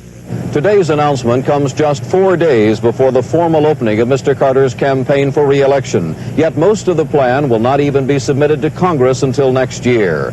It also carries a political price tag for Mr. Carter. If approved, his plan will increase next year's projected federal deficit to at least $36 billion. In a year that President Carter said he would balance the budget. John Palmer, NBC News, at the White House. Ronald Reagan today saw the president's plan as politics. Reagan has proposed an immediate across-the-board tax cut, which would be $10 billion bigger than the president's plan for next year. Heidi Schulman was with Reagan today. Even before the president spoke, Ronald Reagan issued a statement calling the Carter plan a political quick fix. Later, he said it uses more government to solve problems government created. I don't think what he's proposing as an individual tax cut is really a tax cut. I think that what we're talking about also in the job program, a great deal of that we found already is ineffective, and that is government-created public jobs. Reagan charged that by cutting taxes to offset Social Security increases, Carter is taking the first step toward bailing out Social Security with general tax funds. But Reagan conceded that is something he might consider. I don't know whether that would be an answer to the program. But this is to try and pretend to people that they've had some kind of a tax cut when all he's doing is, again, in a small way, reducing the increase. Reagan favors a 30% across-the-board tax cut over 3 years, but said the details of his own economic plan won't be disclosed for 3 weeks. He commented on the day he moved into Wexford House, the 46-acre estate built for John Kennedy outside Middleburg, Virginia. It will be Reagan's base until Election Day, putting him closer to the urban centers of the Northeast and Midwest, his main campaign targets. Heidi Schulman, NBC News, Middleburg, Virginia. We'll have some detailed looks at the president's economic plan after this. Republican vice presidential candidate George Bush told New Jersey voters today that they should not vote for Jimmy Carter because his economic policies are costing them money. But the crowd didn't really applaud until Bush turned his speech from the economy to foreign policy. George Lewis has this report. Political campaigners had a gentleman's agreement at the beginning of the Iran crisis. The hostages would not be turned into a partisan issue. But George Bush has changed that. Last night at a county fair in Flemington, New Jersey, Bush accused the Carter administration of doing nothing to free the 52 Americans. This is a shame for the United States of America, and we've got to change that. There is no easy answer, but strengthen foreign policy. Stop apologizing for the United States and keep our commitments. And you watch those hostages come out of there. This morning, Bush was asked, in light of the rescue attempt, was it fair to accuse President Carter of doing nothing to free the hostages? I very openly supported the president for a long time on that, including the rescue attempt. And but the thing that troubles me is the apparent lack of front burner attention to this matter. And yes, I think it's fair. I wouldn't have said it. Bush says he's impressed with the public response to his statements about the hostages. It's a theme he'll probably use repeatedly as he resumes campaigning on Monday. George Lewis, NBC News, with the Bush campaign in Washington. Reagan has been criticized lately when talking about foreign affairs, so now he's focusing his campaign on the economy. Heidi Schulman reports from Washington. When Ronald Reagan went to Ohio this week, he took the advice of Governor Jim Rhodes and dropped several defense passages from his speech to Teamsters to focus on President Carter's handling of the economy. His actions are destroying the jobs of steel workers, auto workers, coal workers, and many others. Because of Jimmy Carter's actions, they're all candidates for welfare. Reagan got the message again when he met with Republican governors from 5 Great Lakes states. Lay off Taiwan, talk about unemployment. He must come into Illinois and go amongst the Democrats of Illinois, particularly in the city of Chicago, who are concerned about their pocketbook and their family. If you think anybody at 3rd and Walnut in the heart of Milwaukee gives one good darn about whether we got 2 Chinas, 3 Chinas, or 4 Chinas, they just don't care. Some on Reagan's staff admitted they were troubled when he got bogged down in the China issue and off to a bad start. It was not in the tightly scripted campaign they had planned, with Reagan talking up a new theme each week and answering as few questions as possible. After yesterday's strategy session, they insisted they had always intended to make the economy the issue and still will. And they claimed Reagan wasn't unduly hurt by the China flap. I think our surveys make us optimistic, but at the same time we recognize we've got a tough campaign. The plan calls for Reagan to campaign in areas hardest hit by inflation and unemployment. New Jersey and Michigan on Monday, Pennsylvania, Ohio, Indiana, Illinois, and Wisconsin the following week. He's being urged to get out among working people, be seen with them on television. Reagan has not explained how he'd lower inflation and put people to work, as Midwestern governors say he must. As one put it, it's not enough voters are anti-Carter, he has to make them pro-Reagan. Heidi Schulman, NBC News, with the Reagan campaign in Washington. A lot of the advice Reagan gets comes from a think tank at Stanford University in California. It's called the Hoover Institution on War, Peace, and Revolution. Tom Streithorst reports on its role in the Reagan campaign and the one it is apt to play if Reagan is elected. Called by John Anderson, the tower that leans to the right, Stanford's Hoover Institution is one academic body whose intellectual atmosphere Ronald Reagan finds congenial. Hoover's scholars are often further to the right than he is. The policies Reagan is being advised to adopt are indicated in this volume published by Hoover. 2/3 of the contributors are formally designated Reagan advisors. That's 40% of the institution's research scholars. Energy. I would recommend first that he remove all controls on oil and gasoline. That is, price controls on gasoline at the retail level and controls on the price of oil produced in this country. Reduce, if not eliminate, the so-called windfall profits tax and let the market go. In addition, Neither increased oil prices nor oil company profits worry Moore because, he says, they will cut consumption and reduce dependency on the Mideast. Over South Yemen, foreign policy and the Russians. So that their ability to project their power by air and by sea has increased enormously since 1974, at a time when our will to resist has gone down. We have to match their military buildup. We have to rearm, both in conventional and nuclear weapons. They now have quantitative and qualitative superiority over us in nuclear and conventional weaponry. So we will have to rearm. Taxation. Can the United States, as Governor Reagan suggests, increase defense spending, cut taxes, and balance the budget all at the same time? If you, for example, can reduce by 1% of GNP the amount the government spends on social programs, that will allow you to increase by 1% the amount the government spends on defense programs, which is about the amount of real increase in defense spending I understand is being proposed. Long before Hoover became a famous research center, it was an archive. This is a first edition of Pravda. When the Kremlin discovered it didn't have a copy, it simply sent to Hoover to ask for one. There's an even more recent example of ideological adversaries using Hoover's resources. The people on their hands and knees are poring over Hoover's largest single collection of documents, Ronald Reagan's gubernatorial papers. Where did the visitors come from? The Democratic National Committee. Tom Streithorst, NBC News at the Hoover Institution, Stanford. Starts his official campaign at a Labor Day celebration in Tuscumbia, Alabama, and then returns to Washington for more politicking. Judy Woodruff has a report. The president's aides obviously want him to look good this first week of the campaign, so he's touching the bases where he's politically strongest. Beginning tomorrow on his home turf at a picnic in northwest Alabama designed to draw a crowd from Mississippi and Tennessee as well. Aides expect Mr. Carter to win all three states, but with Reagan posing a threat in Alabama and Mississippi, they want the president to demonstrate he's not taking the South for granted. Back at the White House tomorrow night, there'll be a picnic for labor leaders, whose help Mr. Carter is counting on in several key states. Tuesday, the president travels to the state where he's strongest in the Midwest, Missouri. There, he'll stress the underdog status he has said he shares with President Truman by a visit to Truman's widow and a town meeting in Independence. Finally, on Wednesday, the president goes to one of the few big states in the Northeast he's confident of winning, Pennsylvania. He'll campaign in Philadelphia and get needed press coverage next door in New Jersey.